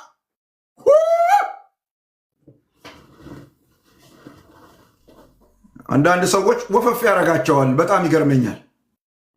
በልሳን ንግግር የተጀመረው አሱዛ ነው ይላሉ። መጽሐፍ ቅዱስ አንብቡ ባካችሁ ስለ መድኃኒዓለም። ሐዋርያው ቅዱስ ጳውሎስ ቤተ ክርስቲያንን አሳድድ ነበር። እችን ቤተ ክርስቲያን ለማን ብለህ ነበር የምታሳድዳት? ለአይሁድ ሃይማኖት ቀንቼ፣ ለአይሁድ ወግ ቀንቼ ነበር ይህን አድርጌ ነበር። ይሄ ነበር ታሪኬ። ያለ ነቀፋ ነበር የምኖረው። ዝም ብሎ ማንም ሰው ስለ እኔ አውጥቶ ቲክቶክ ላይ ሊለጥፍ አይችልም ይላል ጳውሎስ። በጥንቃቄ በአይሁድ ወግና ስርዓት ሃይማኖት መሰረት የምኖር ሰው፣ ያለ ነቀፋ የምኖር ሰው ነበር። ለምን ቤተ ክርስቲያንን ታሳድዳታለህ? ከእውነት ይልቅ ሃይማኖቴን ስለምወድ፣ ከእውነት ይልቅ ሃይማኖቴን ስለምወድ፣ ከእውነት ይልቅ ሃይማኖቴ ስለሚቀርበኝ ይሄን አደርግ ነበር። ምን ማለት ነው ይሄ ካላችሁ፣ ጳውሎስ ኢየሱስን አይፈልገውም ነበር። በአጭር አማርኛ ጳውሎስ ይህን ሲዘረዝር ምን ማለት ነው? ኢየሱስን እኔ አልፈልገውም ነበር። እኔ ኖርበት የነበረው የህይወት መስመር ይሄ ነበር። የኔ ፍላጎት ይሄ ነበር። ሰምታችኋል። የሚገርም ነገር እኮ ነው የሚናገረው ጳውሎስ። አልፈልገውም ነበር አለ። ታዲያስ ኢየሱስ ግን እርሱን ፈልጎት መጣ። ሐዋርያት ሥራ ምዕራፍ 9 ሃሌሉያ። እና እንዲህ አለው፣ የሚያሳድደው ቤተ ክርስቲያንን ነው። ኢየሱስ እንዲህ አለው፣ ለምን ታሳድደኛል? የመውጊያውን ብረት ብትቃወም ይብስብሃል አለ። እና ጳውሎስ ምንድን ነው እያላቸው ያለው ያላችሁ እንደሆነ ሳልፈልገው ፈልጎኝ ነው የመጣው። እኔ እንደምታዩት ከሱ ጋር አጌንስት ሆኜ በጠላትነት ነበር የምኖረው። እና መጥቶ አገኘና ለወጠኝ። ተመልከቱ የእግዚአብሔር ቃል እንደሚል በአይሁድ ስርዓት በፊት እንዴት እንደኖርሁ ሰምታችኋልና የእግዚአብሔርን ቤተ ክርስቲያን ያለ ልክ ይላል። አይገርማችሁ? ያሳድዳት ያለ ልክ አሳድድና አጠፋ ነበር። ያጠፋቸው ቤተ ክርስቲያናት አሉት። የሚገርም ነገር ነው። ለአባቶችም ወግ ከመጠን ይልቅ እየቀናሁ በወገኔ ዘንድ በዘመኔ ካሉ ብዙዎችን በአይሁድ ስርዓት እበልጥ ነበር። ነገር ግን የአብ ስም የተባረከ ይሁን። ነገር ግን ይላል ጳውሎስ አንድ መንደር ውስጥ ይኖር የነበረ አንድ ክፉ ሌባ፣ ጨካኝ የነበረ ሰው፣ እውነተኛ ታሪክ ነው የምነግራችሁ። ጌታ ኢየሱስ ክርስቶስን አገኘ። ጌታ ኢየሱስን ተቀበለ። በክርስቶስ ዳነ እና ያሱ ሲመጣ የሰፈሩ ሰዎች ዝናቡ መጣ እያሉ ልብስ የተሰጣ ልብስ መሰብሰብ ሁሉ አቆሙ። ሰላም ሆነ። ሰፈሩ ጤና ሆነ እና ግራ ገባቸውና ይሄ ሰውዬ ምን ሆኖ ነው እንደዚህ ሆነው እያሉ እየጠየቁ እያለ ጭራሽ የወንጌል አገልጋይ ሆኖ አገኙት። ወንጌልን ሲያገለግል ደግሞ አዩት። ወንጌልን ሲናገር ልክ እንደ ጳውሎስ አዩት። በጣም ግራ ስለተጋቡ የመንደሩ ሰዎች መጥተው አንድ ጥያቄ ጠየቁት። ስማ አሉት፣ እኛ ስናቅህ ዝናቡ መጣነህ፣ እኛ ስናቅህ የክፋት አከፋፋይ ነህ። ምን ሁነህ ነው እንደዚህ የተለወጥከውና ደግሞ የወንጌል ሰባኪ የሆንከው? እንዴት ነው? እንዴት ቻልክ? እንዳንተ አይነት ሰው ወንጌል ሊናገር ይችላል? ብቃቱን ከየት አመጣኸው? እግዜሩ እንዴት ይቅር አለህ? እግዚአብሔር እንዴት ማረህ? እና ሰውየው ሲናገር ደግሞ መልአኩ ገብርኤል ተለማምኖልኝ ጾሜ ጸልዬ ሃይማኖቴን ቀይሬ አይደለም ያለው። ሰውየው ሲናገር ለዚህ አለ ወደ ጨለማ ሮጥ ነበር አለ። የቀደመው ሕይወቱን ሲናገር ልክ እንደ ጳውሎስ ወደ ጨለማ ሮጥ ነበር፣ አሁን ግን አንድ ሰው ወደ ብርሃን እየጎተተኝ ነው። የተለወጥኩት በዚህ ምክንያት ነው። ያ ሰው የእግዚአብሔር ልጅ ኢየሱስ ክርስቶስ ይባላል። ሃሌሉያ። ጳውሎስንም ይሄ ነው የገጠመው ነገር።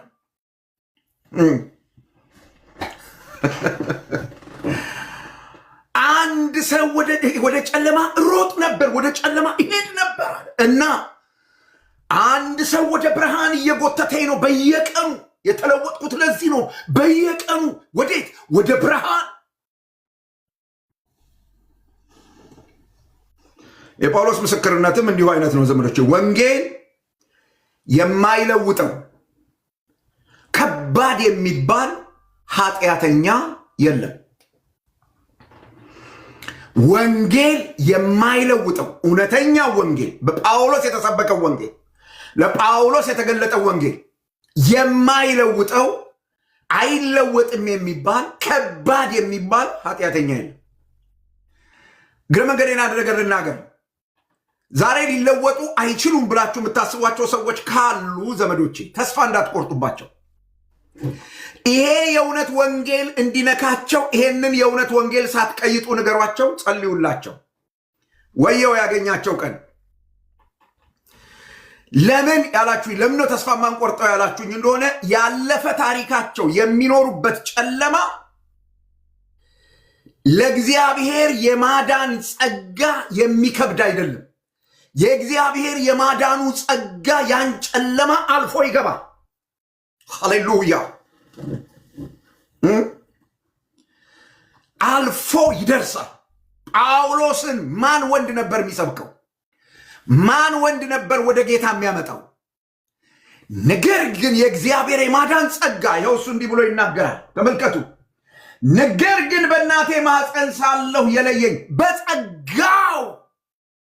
አቤት አቤት አቤት አቤት አቤት አቤት! በጸጋው ልብ አድርግ። ጳውሎስ የሚያድነውን ጸጋ ተጠምቆ አይደለም ያገኘው። ያው ቅዱስ ቃሉን በደንብ ይሁ። ጳውሎስ የሚያድነውን ጸጋ የጌታ እራት በልቶ አይደለም ያገኘው። ቤተ ክርስቲያንን እያሳደዳት እያለ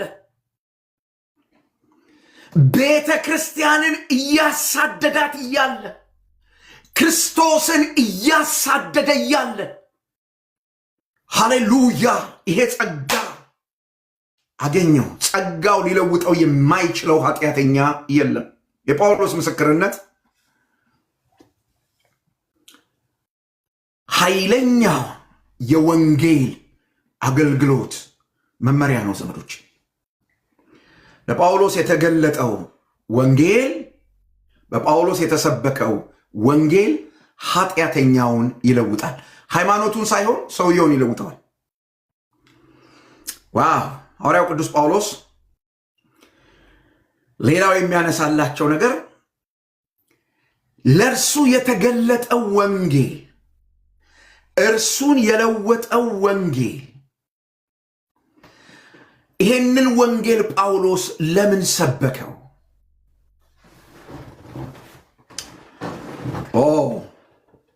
ልብ በሉ። ሐዋርያው ቅዱስ ጳውሎስ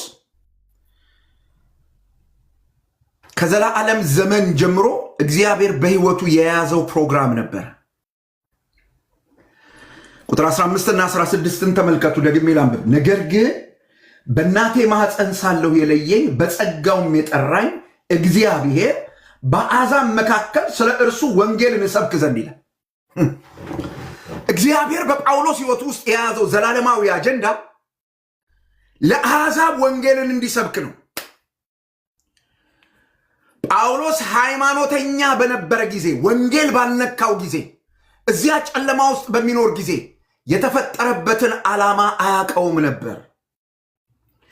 ለምን ወደዚህ ምድር እንደመጣ አይገባውም፣ አያውቅም ነበር። ለምን ወደዚህ ምድር እንደመጡ በወንጌል አማካኝነት ብርሃን ያገኙ ሰዎችን ያሳድድ ነበር።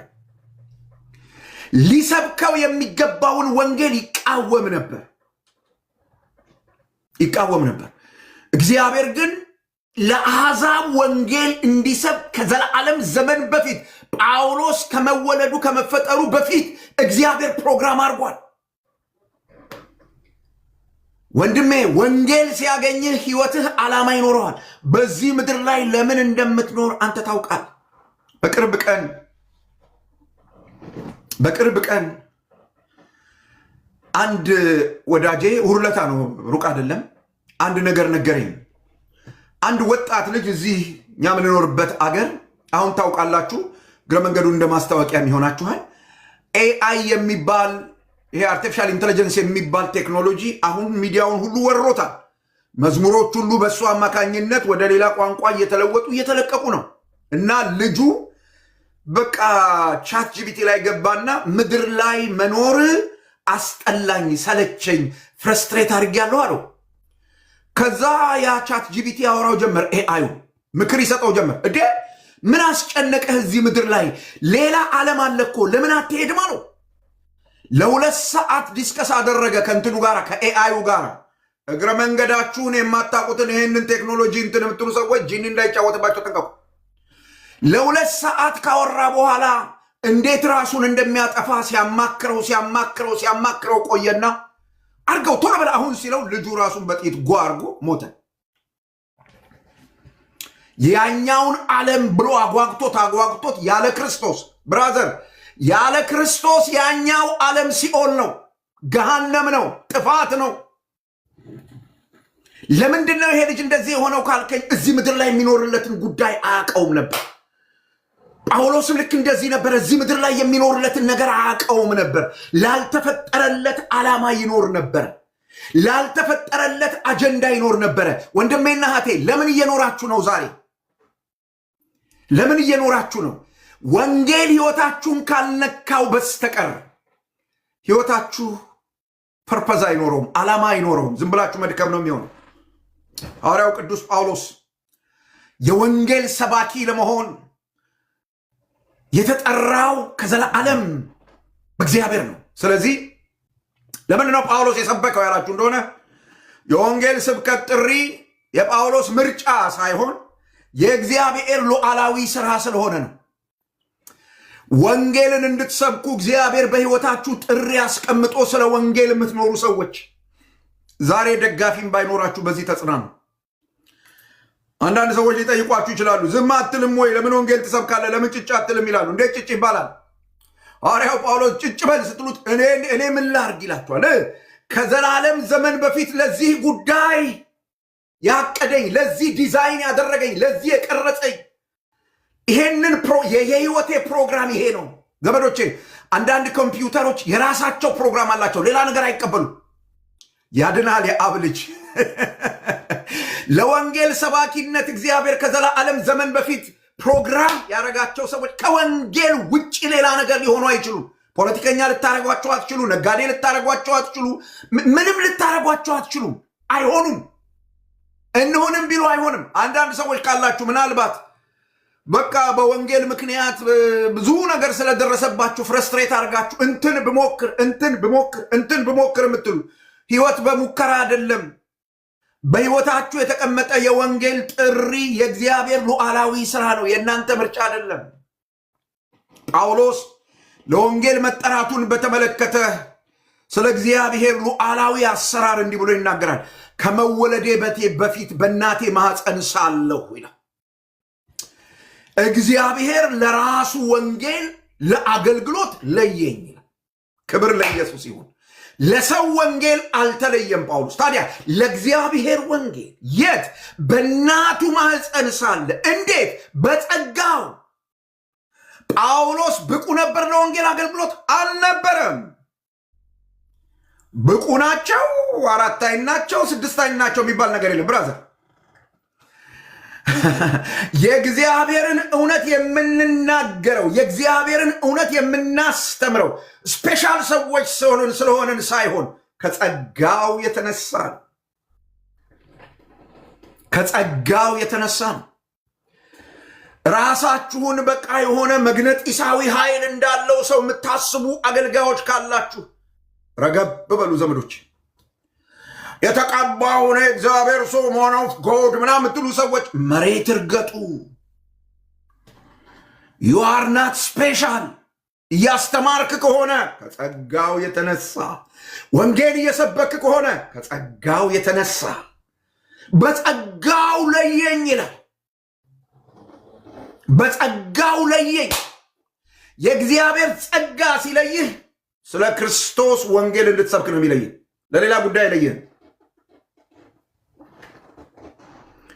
በጸጋው ጠራኝ ይላል። ጥሪ የእግዚአብሔር የጸጋው ውጤት ነው። እናስ ልጁን በእኔ ሁኔታ ሊገልጥ ወደደ ይላል። እግዚአብሔር ይህንን መረዳት ይስጠን ዘመዶች። ይሄ ሁሉ የሆነው መቼ ነው ካላችሁ ጳውሎስ ከወንጌል ጋር ሲገናኝ የገባው የበራለት ብርሃን አይገርማችሁም? ከዳነ በኋላ በክርስቶስ ኢየሱስ በወንጌል አምኖ ከዳነ በኋላ ምንድነው እሱ የሚያስለፈልፈኝ ብሎ ሲፈትሽ አገኘው። ምንድነው እሱ ኢየሱስ የሚያስብለኝ? ያለ ክርስቶስ መዳን የለም የሚያስብለኝ አንደኛ ጉዞ ሁለተኛ ጉዞ እያለ የሚያሯሩጠኝ ነገር ምንድነው? እሱ ዝና ፍለጋ፣ ክብር ፍለጋ፣ የተቀባ ሰው መባል፣ ስልጣን ምንድነው እሱ ብሎ ጳውሎስ ሲፈልግ አገኘው።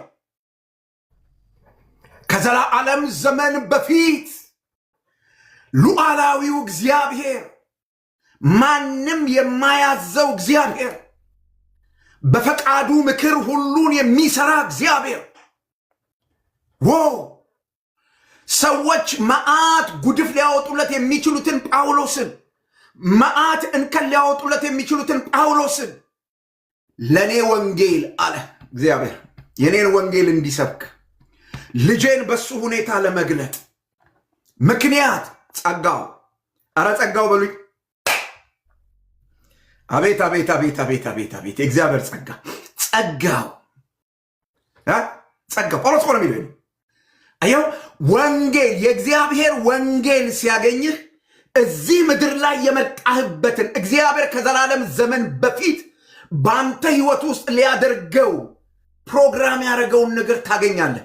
ስለዚህ ትለወጣለህ። ሌላው የጫነብህ፣ ሰይጣን የጫነብህ፣ ባህል የጫነብህ፣ ሃይማኖት የጫነብህ ፕሮግራም በሙሉ ይበላሻል። ሶፍትዌሩ በሙሉ ይበላሻል። የእግዚአብሔር ስም የተባረከ ይሁን። የሚገርም ነገር ነው ይሄ የጳውሎስ ለውጥ፣ ይሄ የጳውሎስ ጥሪ ምንድን ነው የሚያረጋግጥልን ያላችሁኝ እንደሆነ የወንጌል ሰባኪነት እኛ ስለመረጥ ነው ሳይሆን በመለኮታዊ ተነሳሽነት የሚደረግ ነው። በጳውሎስ ህይወት ውስጥ የሆነው ነገር ነው። ጳውሎስ የነገረኝ ነው። እኔ የማስተምረውን ወንጌል የምሰብከውን ወንጌል ነው የፈልጌው አይደለም፣ አልፈልገው ነበር። ደማስቆ አግኝቶኝ ለዚህ ነገር እንደሆነ ያደረገኝ እሱ ራሱ ነው። ኢኒሼቲቭን የሚወስደው ራሱ እግዚአብሔር ነው። በጸጋው የጠራኝ፣ በእናቴ ማፀን የለየኝ፣ ልጁን በእኔ ሁኔታ ሊገልጥ የወደደው እሱ ነው። ኢኒሼቲቭን የሚወስደው እሱ ነው።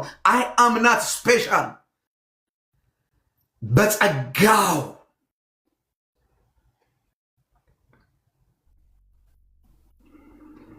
ዘመዶቼ የእግዚአብሔር ጥሪ እግረ መንገድ የሚመጣ አይደለም። ከዳንክ በኋላ ያንንም ሞክረህ ሲደክምህ፣ ጉልበት ሲያልቅ፣ ጡረታ ስትወጣ የቤተ ክርስቲያን ሽማግሌ በመሆን የምትጀምረው አይደለም። ብራዘር እንደሱ አይደለም። በእውነት አይደለም። እንደሱ አይደለም። ሆን ብሎ እግዚአብሔር የሚያደርገው ነው። እግረ መንገድ አይደለም። በጳውሎስ ህይወት ሆን ተብሎ የተደረገ ነው፣ ከዘላለም ዘመን በፊት ታቅዶ። ስለዚህ ዛሬ የወንጌል አገልግሎት በድንገት በህይወታችን የሚከሰት አለመሆኑን ማወቅ አለብን። ታዲያስ በእግዚአብሔር ሉዓላዊነት ላይ መሰረት አድርጎ የወንጌል ሰባኪነት ወደኛ ይመጣል። እውነተኛ የወንጌል አገልግሎት ዘመዶቼ የሚጀምረው እግዚአብሔር ክርስቶስን በእኛ ለሌሎች ከመግለጡ በፊት፣ በደንብ ስሙኝ፣ እውነተኛ የወንጌል አገልግሎት የሚጀምረው እግዚአብሔር ክርስቶስን በእኛ ለሌሎች ከመግለጡ በፊት ክርስቶስን በእኛ ውስጥ በመግለጥ ነው። ይኸው ቅዱስ ጳውሎስ ያለው ይህንን በጸጋው ጠራኝ ልጁን በእኔ ሁኔታ ሊገልጠው በወደደ ጊዜ። ክርስቶስ በእርሱ የማይገለጥ ክርስቶስን ገላጭ የሚሆን ሰው ጤና አይደለም ዘመዶች። በሌላ ቋንቋ ምን እያልከን ነው ካላችሁ፣ ህዝብን ከማገልገል በፊት በወንጌል መለወጥ ይቀድማል። ወንጌሉ ነክቶ ሊለውጠን ይገባል። የምንሰብከው ወንጌል፣ የምናስተምረው ወንጌል ሊለውጠን ይገባል። ሐዋርያው ቅዱስ ጳውሎስ ለውጦኛል ይላቸው። አያችሁት? የወንጌልን ንጽህና ለመጠበቅ ሐዋርያው ቅዱስ ጳውሎስ ያቀረበው ማስረጃ የእሱን መለወጥ ነው። ይሄው ፒውር የሆነው የእግዚአብሔር ወንጌል ማንም ሊሸፍጠው የማይችለው ምንም ያልተጨመረበት ክርስቶስን በማመን ብቻ ይዳናል የሚለው የእግዚአብሔር ወንጌል ይሄው እኔን ለውጧል። ማስረጃ ይሄው እኔ ነኝ ይላል ጳውሎስ። ጳውሎስ እንግዲህ የሰበከው ወንጌል ቅድም እንደነገርኳችሁ በጥሪ ላይ ተመስርቶ ነው የእግዚአብሔርን ወንጌል የሰበከው። ጳውሎስ የሰበከው ወንጌል በሰው ይሁንታ ላይ የተመሰረተ አልነበረም።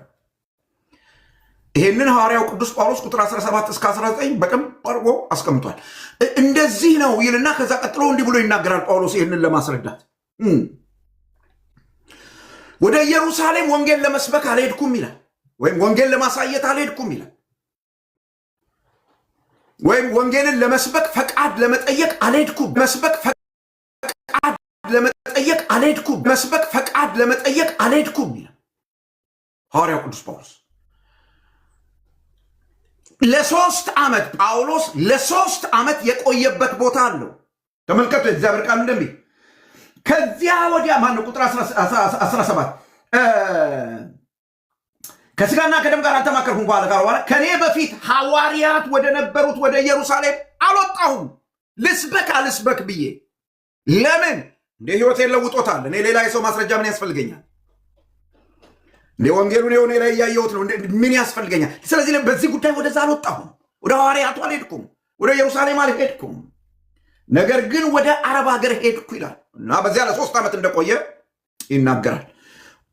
ይሄ መጽሐፍ ቅዱስ ክፍል እዚህ ጋር ወደ አረብ ምድር ሄዶ ምን ሲያደርግ ቆየ የሚለው ላይ ብዙ ሊቃውንት ብዙ ነገር ይናገራሉ። ግን አብዛኛዎቹ የሚስማሙት ለወንጌል አገልግሎት ሲዘጋጅ ቆየ ነው የሚሉት። ለተገለጠለት ወንጌል የተገለጠውለትን ወንጌል ከራሱ ህይወት ጋር ሲያጣጥም ሜዲቴት ሲያደርግ ቆየ። ስለዚህ የወንጌል ስብከት ዝግጅት ይጠይቃል ማለት ነው።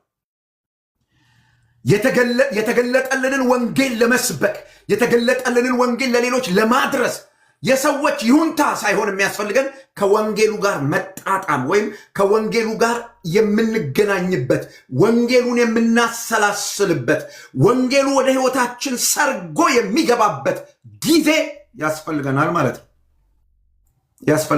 ነው። ሰኞ ድነን ቅዳሜ ወንጌል ሰባኪ ሆነን መውጣት በጣም ወንጀል ነው ዘመዶች፣ ብዙ ጥፋት ያመጣል። ሰኞ ድነን ቅዳሜ ውሃ ጥምቀት ተጠምቀን እሁድ መድረክ ላይ መገኘት በጣም ትክክል አይደለም ዘመዶች።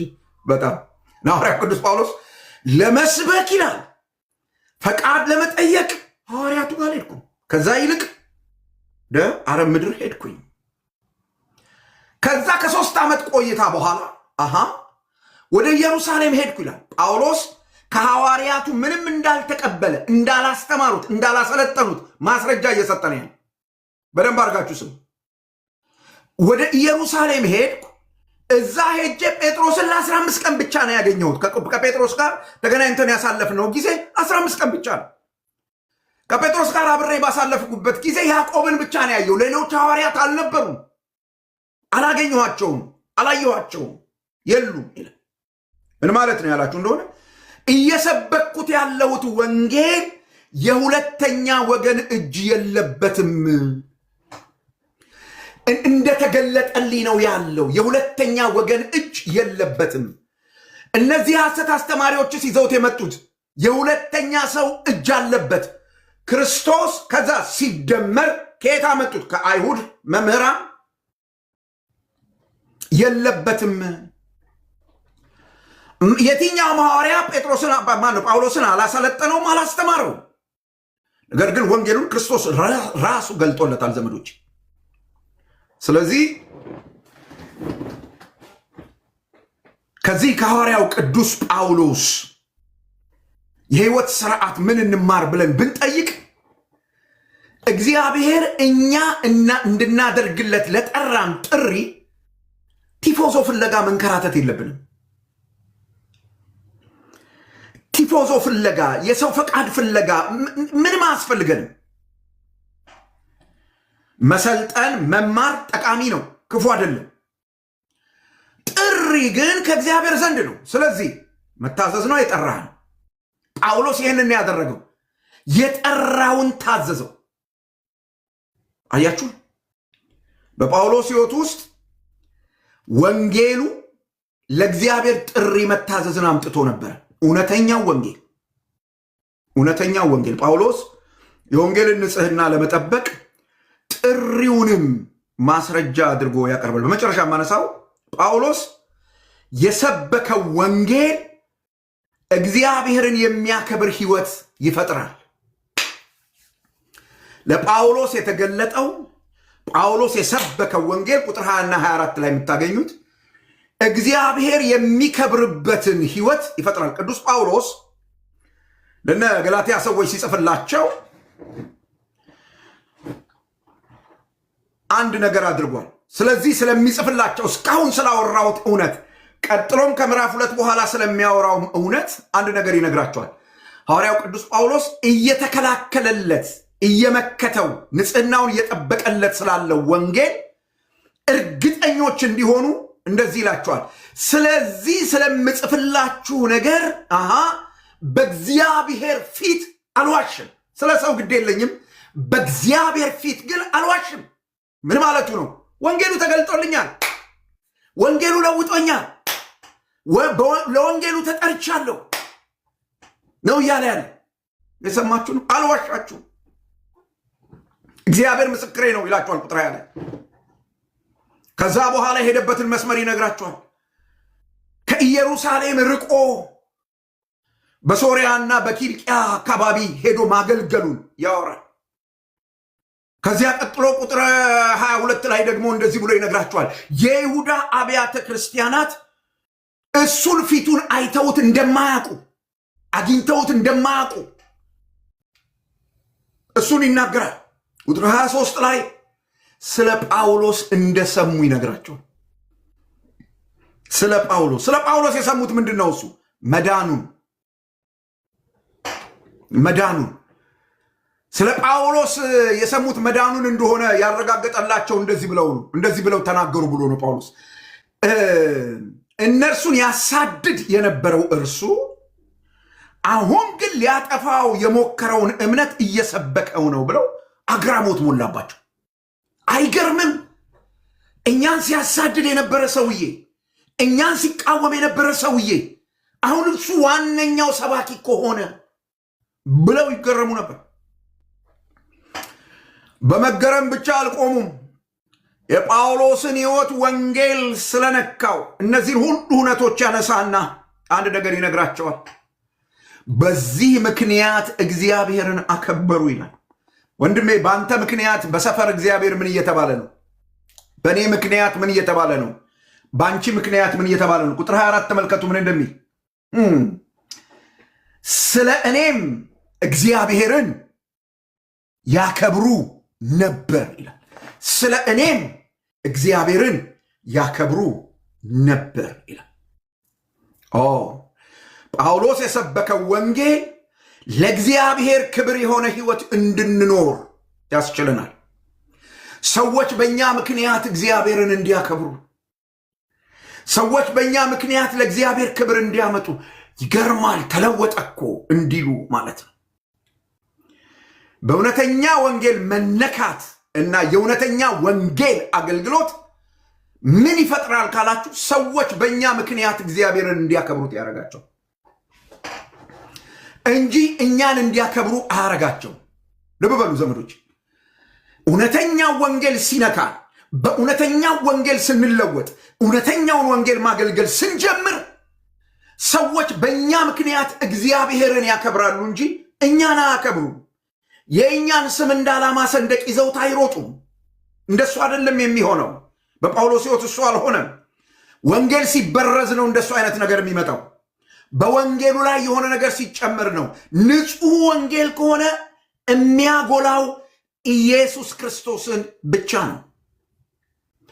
በአንተ ሕይወት ሰዎች የሚገረሙት አሪፍ መኪና ስትነዳ አይደለም፣ እንደሱም ሊነዱት ስለሚችሉ ወንጌል ለውጦ ሲያዩ ለእግዚአብሔር ክብር ያመጣሉ። ዋው ይላሉ፣ ዋው ይላሉ። መለወጥ ይቻላል፣ ምን ተፈጠረ ይላሉ ሰዎች።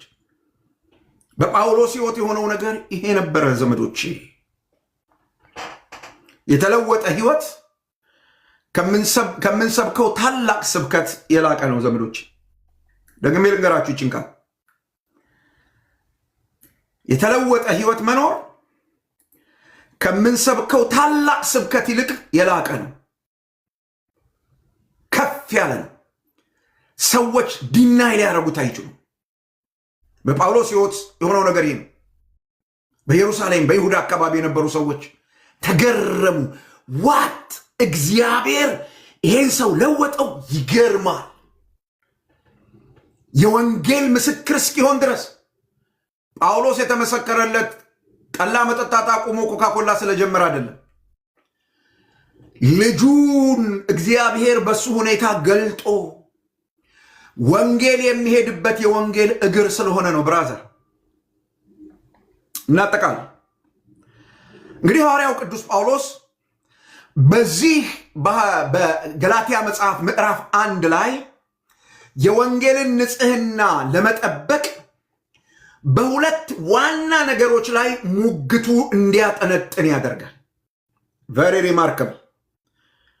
ባለፈው ሳምንት እና ዛሬ ያወራነው ነገር ሐዋርያው ቅዱስ ጳውሎስ በምዕራፍ 1 ላይ የወንጌልን ንጽሕና ለመጠበቅ ሙግቱን በሁለት ዋና ነገሮች ላይ እንዲያጠነጥኑ አድርጓል። አንደኛው የእሱን ሐዋርያዊ ስልጣን በማጽናት ላይ፣ ሁለተኛው የወንጌልን አለመለወጥ በማጽናት ላይ። እነዚህ ሁለቱ የጳውሎስ አሁን እስካሁን ሳውራ የነበረው የጳውሎስ የሙግቱ ሁለት ፒላሮች፣ ዋና ነገሮች፣ ማጠንጠኛዎች እነዚህ ሁለቱ ነበሩ። የወንጌልን ንጽሕና በእነዚህ ሁለት ማጠንጠኛዎች ላይ ሆኖ የወንጌልን ንጽሕና ጳውሎስ እንዴት እንደጠበቀ ነው የገላትያ መጽሐፍ ምዕራፍ 1 የሚያሳየን። ጳውሎስ ይህንን ሲያደርግ ያነሳቸው አንኳር እውነቶች አሉ። አንደኛው ወንጌል የእግዚአብሔር እንጂ የሰው አይደለም የሚል ነው። የወንጌል ምንጩ እግዚአብሔር መሆኑን አጉልቶ ማሳየት ነው። ሁለተኛው ወንጌል በኢየሱስ ክርስቶስ ተገለጠ እንጂ የሰው ፈጠራ አይደለም የሚል ነው። በቃ የገላትያን መጽሐፍ ስታጠና፣ ምዕራፍ 1ን ስታጠና እነዚህን እውነቶች ነው የምታየው። ወንጌል ኃጢአተኞችን ይለውጣል፣ ክርስቶስ ብቻውን ኃጢአተኞችን ይለውጣል የሚል ነገር ነው የምታየው እንጂ ክርስቶስ ሲደመር እንትና ሲደመር ምናምን ሲደመር አታይም። የለም። ገላትያ መጽሐፍ ምዕራፍ 1 ዜሪ። ስለዚህ የሐዋርያው ትምህርት አይደለም፣ ሐዋርያዊ ሊባልም አይችልም። ክርስቶስ ሲደመር የሚለው ሐዋርያዊ ሊሆን አይችልም። ቤተ እምነታዊ ሊሆን ይችላል፣ ሐዋርያዊ ግን ሊሆን አይችልም። ሌላኛው የምታገኙት ነገር የወንጌል ጥሪ በእግዚአብሔር ሉዓላዊነት ላይ ብቻ የተመሰረተ ነው የሚል። በእግዚአብሔር ሉዓላዊነት ላይ ሉዓላዊው እግዚአብሔር ነው ለወንጌል ሰውን የሚጠራ። ያነሳው ማስረጃ ይሄ ነው። እነዚህን ሁለት ሙግቶቹን ለማጽናት ሐዋርያው ቅዱስ ጳውሎስ ሌላኛው ሐዋርያው ቅዱስ ጳውሎስ በዚህ በገላትያ መጽሐፍ ምዕራፍ 1 ሙግቶቹን ለማጽናት ያነሳው ነገር ምንድነው ካላችሁ፣ ወንጌል በሰው ይሁንታ ላይ የተመሰረተ አይደለም። ወይም የወንጌል ስብከት በሰው ይሁንታ ላይ፣ በሰው ፈቃድ ላይ የተመሰረተ አይደለም። ማንም ፈቀደ፣ ማንም እሺ ያለ፣ ማንም መረጠ አልመረጠ፣ ከተጠራህ ወንጌል መስበክ አለብህ። መንግስት ባይፈቅድስ ትሞታለህ እንጂ ወንጌል ይሰበካል። ትሞታለህ እንጂ ወንጌል ይሰበካል። የየትኛውንም የሃይማኖት ድርጅት ፈቃድ ወንጌል ለመስበክ አይጠየቅም። የትኛውም ሐዋርያ ወንጌልን ለመስበክ ፈቃድ አይጠየቅም። ለምን? ወንጌል እግዚአብሔር ነው። ታዲያ ምንድነው ማረጋገጥ ያለብኝ? ወንጌሉን እንድሰብከው እግዚአብሔር ጠርቶኛል ወይ?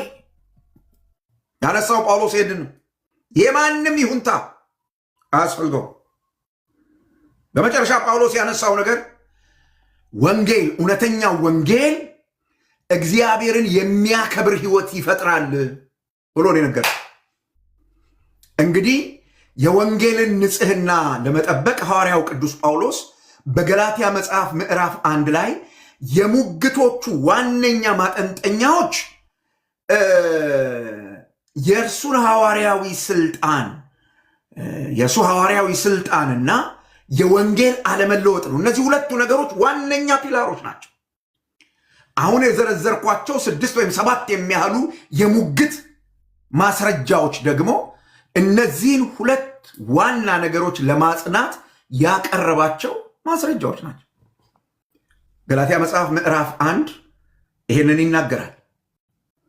በዚህ ልክ ዘመዶቼ የእግዚአብሔርን ቃል እውነት በመረዳት ለወንጌል መኖር እንድንችል እግዚአብሔር ጸጋን ምሕረትንና ኃይልን ያልብሰን። ጌታ ይባርካችሁ። ጨረስኩ። ምናልባት ወንድሞች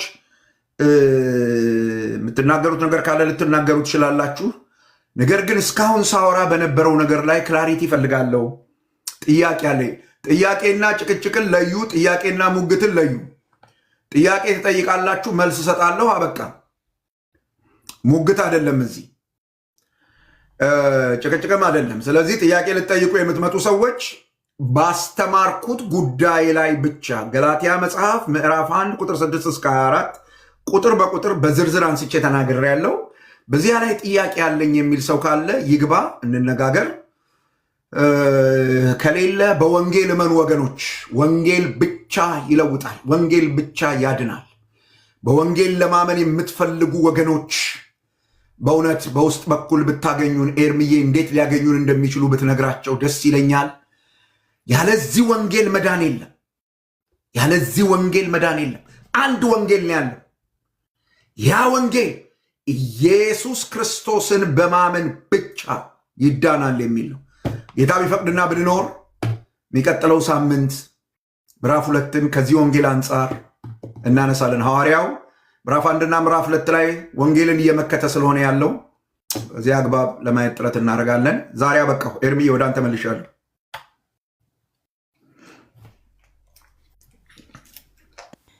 ፓስተር የአንድ ቁጥር የሚጽፍ ልጅ አለና ሜቢ ጥያቄ ካለው አስገቧቸው እና ኤርሚያ ነው። ኦኬ ኤርሚዬ ወይ ቢኒ ሳውት እኔ እንትን የለኝም፣ ማስገቢያ አክሰስ የለኝም። ሞዴሬተሮቹ እነ ኤርሚ ናቸው። ምን እንደሚደረግ እኮ አላውቅም። ነገር ወይም ደግሞ ጥያቄያችሁን ኮሜንት ላይ ጻፉት፣ ፓስተር ስለሚያዩ መመለስ ይችላል። አይ ኮመንት ላይ መልስ አልሰጥም። አይ መግባት አለባቸው፣ ግድ ነው። እሺ ብዙህ ነው ኢየሱስ ይላል እንትኑ ፕሮፋይሉ ይሰማል። ወዳጄ ይሰማል።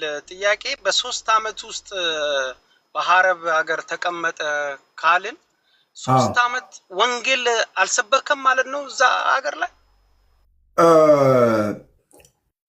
ይሄ አሁን ያነበብነው የመጽሐፍ ቅዱስ ክፍልም ሌሎች የመጽሐፍ ቅዱስ ክፍሎችም ፍንጭ አይሰጡም በዚህ ጉዳይ።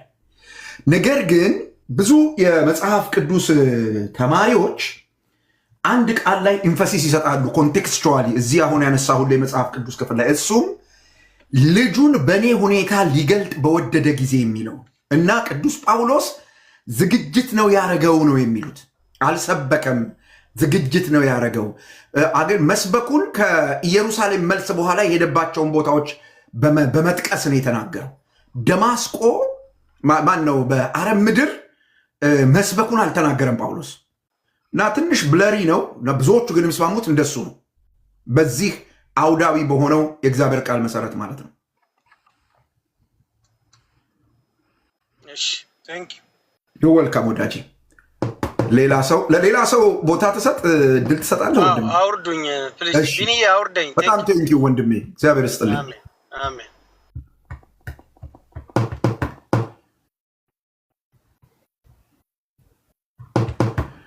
እሺ መቀበል እንችላለን። ገስት ላይ ያሉ ሰዎች ግን እርግጠኛ አይደለሁም ጥያቄ ይኖራቸው አይኖራቸው። ጥያቄ ያላችሁ ብቻ አንድ ቁጥር ጻፉልንና እኔ ልሳባችሁ። አሁን ለጥያቄ ይሁን ለምን ይሁን አላውቅም። ገስት ላይ ያላችሁ አንድ ቁጥር ጻፉ። ኮሜንት ሴክሽን ላይ ጥያቄ ከጻፋችሁ አይመለስም። አልመልስም፣ እዛ ላይ አልመልስም። እሱን ለማንበብ በጣም ጊዜ ስለሚወስድ እሱ እዛ ላይ ዝም ብሎ ልትርክም ማውራት ተገቢ አይደለም። በቁም ነገር የሰማችሁት ነገር ኖሮ ጥያቄ የሆነባችሁ ነገር ካለ ዌልካም።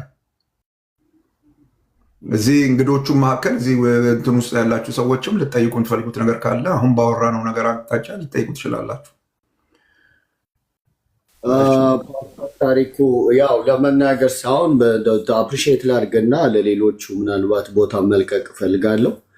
በጣም እግዚአብሔር አብዝቶ ይባርክ። ሪሊ በጣም መሰረታዊና እውነት የሆነ ነገር ነው የተማርነው። ሪሊ ከሰማነው እውነት የተነሳ ለብዙዎች መዳን ይሆናል ብዬ በጣም አምናለሁ። ምክንያቱም የወንጌልን ንጽህና ለመጠበቅ ጳውሎስ ያደረገውንና ያለፈበትን የተናገረውን ነገር መረዳት ለእኛ ለአገልጋዮች በአሁን ዘመን ላለን እኔም ሁሌ የምጨውበት ጉዳይ ስለሆነ ማለት ነው በአሁን ዘመን ላለን ልንሰብከው፣ ልንናገረው፣ ልናስተላልፈው የተገባ ወንጌል ኢየሱስ ክርስቶስ ነው። ምንም ልንሸቃቅጥበት ልንጨምርበት የሚያስፈልግ አይደለም። ብቻውን ወንጌል ስለሚያድን ማለት ነው። እና የገላትያ ሰዎች ላይ የነበረው ችግር አሁንም በእኛ ዘመን ላይ የለም ወይ ከተባለ በደንብ አለ። ለዚህ ነው ጳውሎስም እዛው ላይ ሲናገር የማታስተውሉ የገላትያ ሰዎች ወይ ክርስቶስ በፊታችሁ እንደተሰቀለ ሆኖ ተስሎ ነበር፣ ለእውነቱ እንዳትታዘዙ አዚም ያደረገባችሁ ማን ነው ብሎ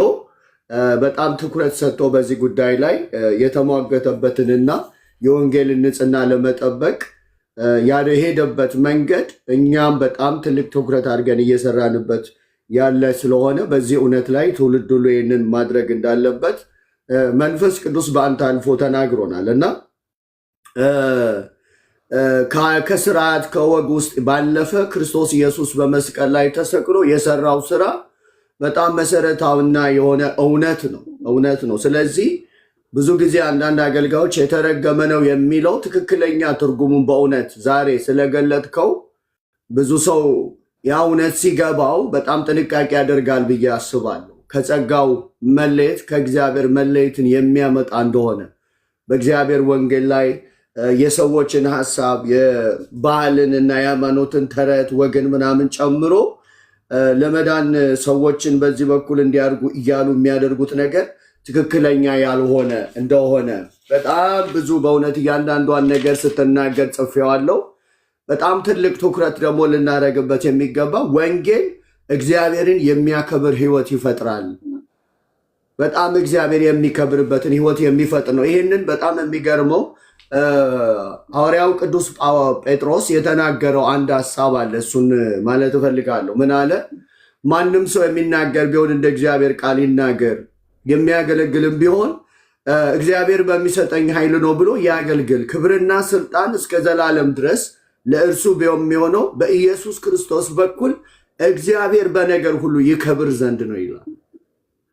እግዚአብሔር ይከብር ዘንድ ነው ይላል። ስለዚህ ጳውሎስ የሰበከው ወንጌል በሰው እውነት ላይ በሰው ፈቃድ ላይ የተመሰረተ እንዳልሆነ ራሱ ጌታ ኢየሱስ የገለጠለት እንደሆነ አውቀን እኛም በዚህ እውነት መሰረት ላይ ተመስርተን ወንጌልን በአግባቡና በስርዓቱ ለትውልድ ሁሉ ልናስተላልፍ እግዚአብሔር የሚከብርበት በዛ በወንጌል በኩል እግዚአብሔር የሚከብርበት እንደሆነ አውቀን ይህንን ማድረግ እንዳለብን በጣም ብዙ የተናገርካቸው መሰረታዊ የሆኑ ነጥቦች አሉ። ሁሉንም ማለት ባልችልም ዛሬ የበለጠ እግዚአብሔር መንፈስ ቅዱስ በዚህ እውነት ስላስተማረን ለወንጌል ያለን ጥንቃቄ በጣም የከበረ እና ቦታ ልንሰጠው የሚገባ መሆኑን ስለተማርን እግዚአብሔርን በጣም አመሰግናለሁ። ስለአንተ እግዚአብሔርን አመሰግናለሁ።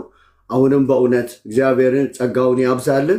ተንኪው ተባረክልኝ። ሁላችሁንም እዚያ ያላችሁትን ገጽ ላይ ሰላም ብያለሁ። ከታች ያላችሁትንም ሰላም ብያለሁ። ጌታ ኢየሱስ ሁላችሁንም ይባርክ። ተባረኩ። አሜን። ቴንኪው። ክብረት ይስጥልን ወንድማችን። እንግዲህ በዚህ በገላትያ መጽሐፍ ውስጥ አንዱ አሁን ብዙ ጊዜ እንደ ስተት ተደርጎ የሚነገር ነገር አለ። እግረ መንገዴን ባነሳው ጥሩ የሚሆን አምስቱ ሶላዎች ይባልና ሐዋርያቱን ማያውቁት ይባላል። ሶላ ክርስቶን የጻፈው ጳውሎስ ነው።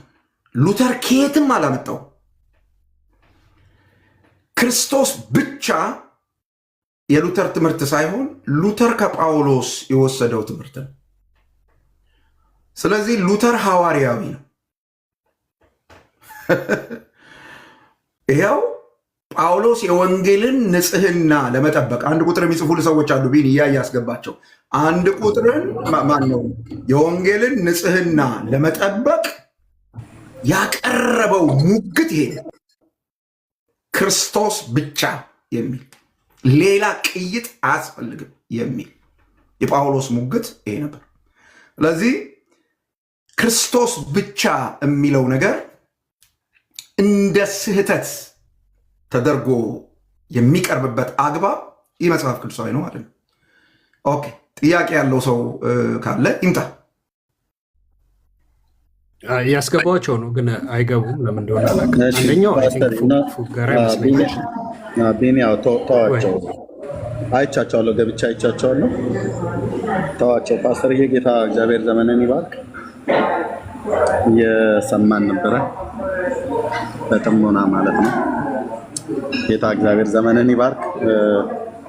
ፓስተሬም እየሰማህ ነበረ። አሁን አብረን ያለነው አንድ ቦታ ቀጠሮ ነበረ። ይኸው ሰላም ይበላችሁ። ሰላም ፓስተር፣ እንዴት ናችሁላችሁ? ጌታ ይባረክ። በጣም ሰላም ነኝ። ጌታ ኢየሱስ ይባርክ። እየሰማው ነበር። ተባረኩ። ጌታ ጸጋ ያብዛላችሁ። አሜን አሜን። አሁን ፓስተርዬ ጥያቄ ያላችሁ ሰዎች ካላችሁ ለሁለትና ለሶስት ሰዎች እንሰጣለን። ጥያቄ ያላችሁ ሰዎች ካላችሁ ለምን አንዳንድ ሰዎች ሪፍሌክት ማድረግ አይደለም የሚያስፈልገው። ሪፍሌክት አይደለም። ሪፍሌክት እንድታደርጉ እኔም አልፈልግም። ጠይቁ። ጥያቄ ነው። ጥያቄ የምጠይቁ ሰዎች ካላችሁ ሁለት ሶስት ሰዎችን ጥያቄ እንሰጣለን በዛሬ ባስተማረው ላይ ማለት ነው። ካልሆነ ያደክሙሃል።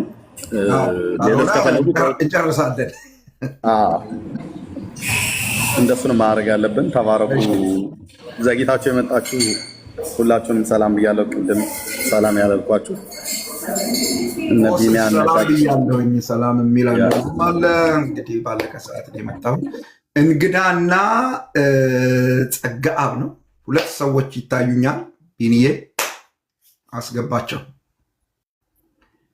አንዳንድ ቁጥር እየጻፉልን ነው። እንግዳና ጸጋአብ። ኦኬ፣ ልክ ነኝ። ጸጋአብ ነው ስሙ። ወዳጅ የገባሁ ጥጋቡ ነው። ሰላም ለእናንተ ይሁን። ድምፅ ይሰማል? በጣም ቴንኪዩ። እንደዚህ አይነት ትምህርት በዚህ ሰዓት ማግኘታችን በጣም ትልቅ ነገር ነው እና አንድ ጥያቄውን መልሰህልኛል አሁን ስታወራ እና ሌላኛው ደግሞ ሐዋርያው ጳውሎስ ወደ ደማስቆ እየሄደ ባለበት ጊዜ ነው አይደል ወንጌልን እግዚአብሔር የተገለጠለት ሐዋርያ ስራ ውስጥ የምናገኘው እና ከዛ በኋላ ነው ወይስ ቀጥታ ወደ አረብ ሀገር 3 ዓመት የሄደው? እሱን ትንሽ እንድታብራራልኝ ስለፈለኩ ነው ፓስተር። ልክ አሁን አንተ እንዳልከው ከደማስቆ መገለጥ በኋላ ነው ለ3 ዓመት ወደ አረብ ምድረ በዳ ሄዶ እንደቆየ የሚናገረው። ይህንን ቦታ ምናልባት ትንሽ ግራ እንዳጋባን በመስጋት ነው ማልናገረው። ይሄ ቦታ ኤልያስ አንደኛ ነገሥት ምዕራፍ 17 ላይ የምታገኙት ኤልያስ ወይም የብሉይ ኪዳን ነቢያቶች በኤልያስ ጊዜ የነበሩ ሰዎች ለጸሎት ይሄዱበት የነበረ ቦታ ነው ቦታው እና ከዛ ተነስተው ነው የሚሉት እና ከደማስቆ በኋላ ነው ወዳጅ፣ ያንተን ጥያቄ ባጭሩ ለመመለስ ከደማስቆ በኋላ ነው። በጣም አመሰግናለሁ። በጣም ነው የምወዳችሁ ኤርሚ፣ ሁላችሁ ነው። በዚህ አጋጣሚ እድሉን አግኝቼ ላውራ ብዬ ነው። ጌታ ኢየሱስ ዘመናችሁን ይባርክ። ሁል ጊዜ እከታተላለሁ፣ ኤርሚ ጋር እገባለሁ እና ይህ የማይገኝ እድል ነው። ፓስተር እውነት ጌታ እግዚአብሔር ዘመንህን ይባርክ። አሜን አሜን። አመሰግናለሁ። ሁላችሁንም ገብቼ እንዲጠይቅ ስለረዳችሁ በጣም ተባረክልን። እሺ ሌላ ሰው ካለ ጥያቄ ያለው? ሁለት ሰዎች ነበሩ አንዳንድ ቁጥር ሲጽፉ ያየሁት። እሱን አውርደው ሌሎች ሰዎች ይግቡ። ቢኒዬ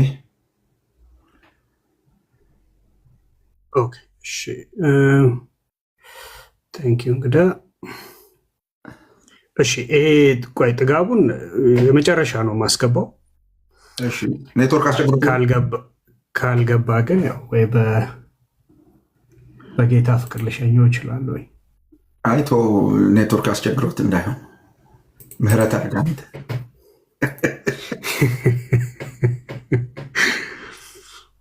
እሺ ጥጋቡ አሁንም ልኬልሃለሁ። አይ አንዳንድ ጊዜ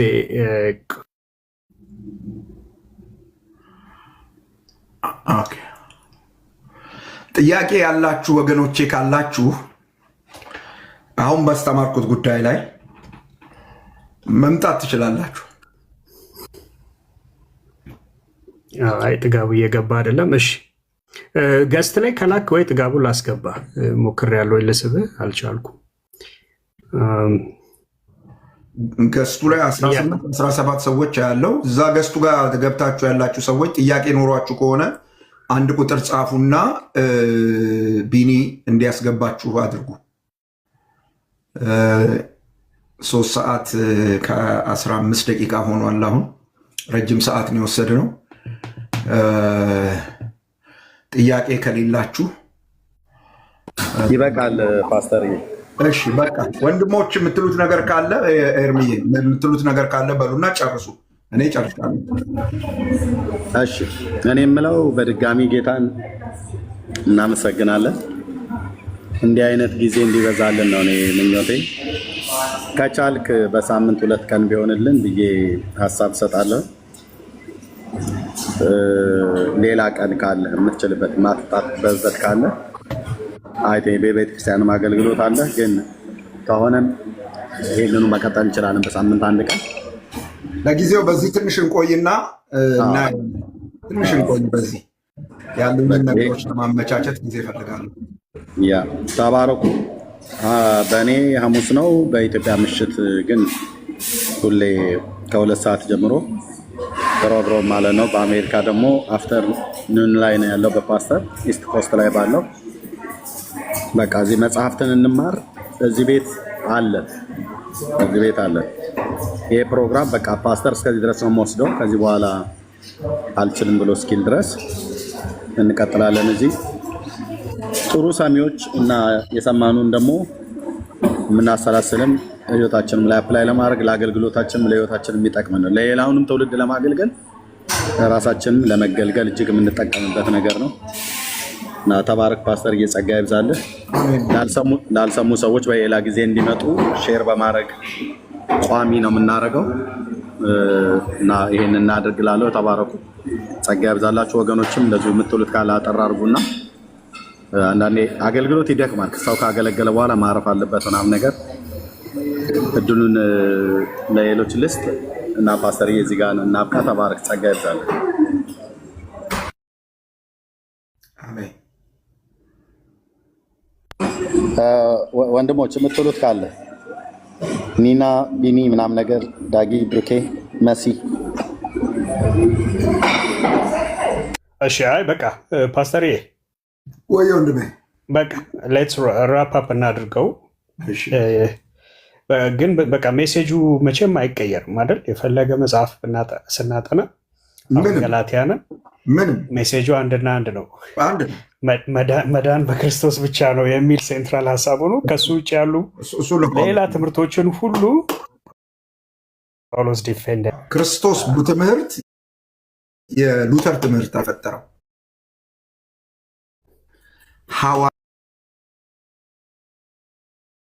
ጳውሎስ ክርስቶስ ብቻ የሚለው ትምህርት ንጹህ ወንጌል ነው። ክርስቶስ ሲደመር የሚለው ሐዋርያው ቅዱስ ጳውሎስ እንዳለ የተበረዘ ሌላ ወንጌል ነው። አያድንም። ዳግዬ ድምፅህን መስማት ከተቻለ አሰማን።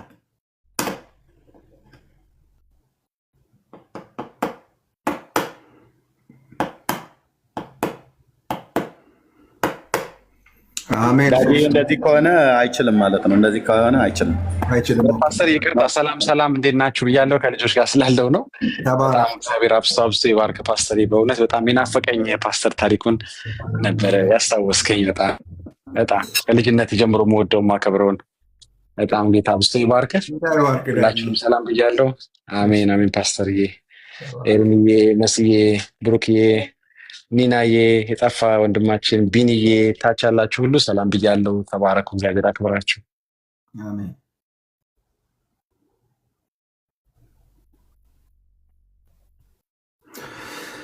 ኦኬ፣ ጌታ ኢየሱስ ይባርካችሁ።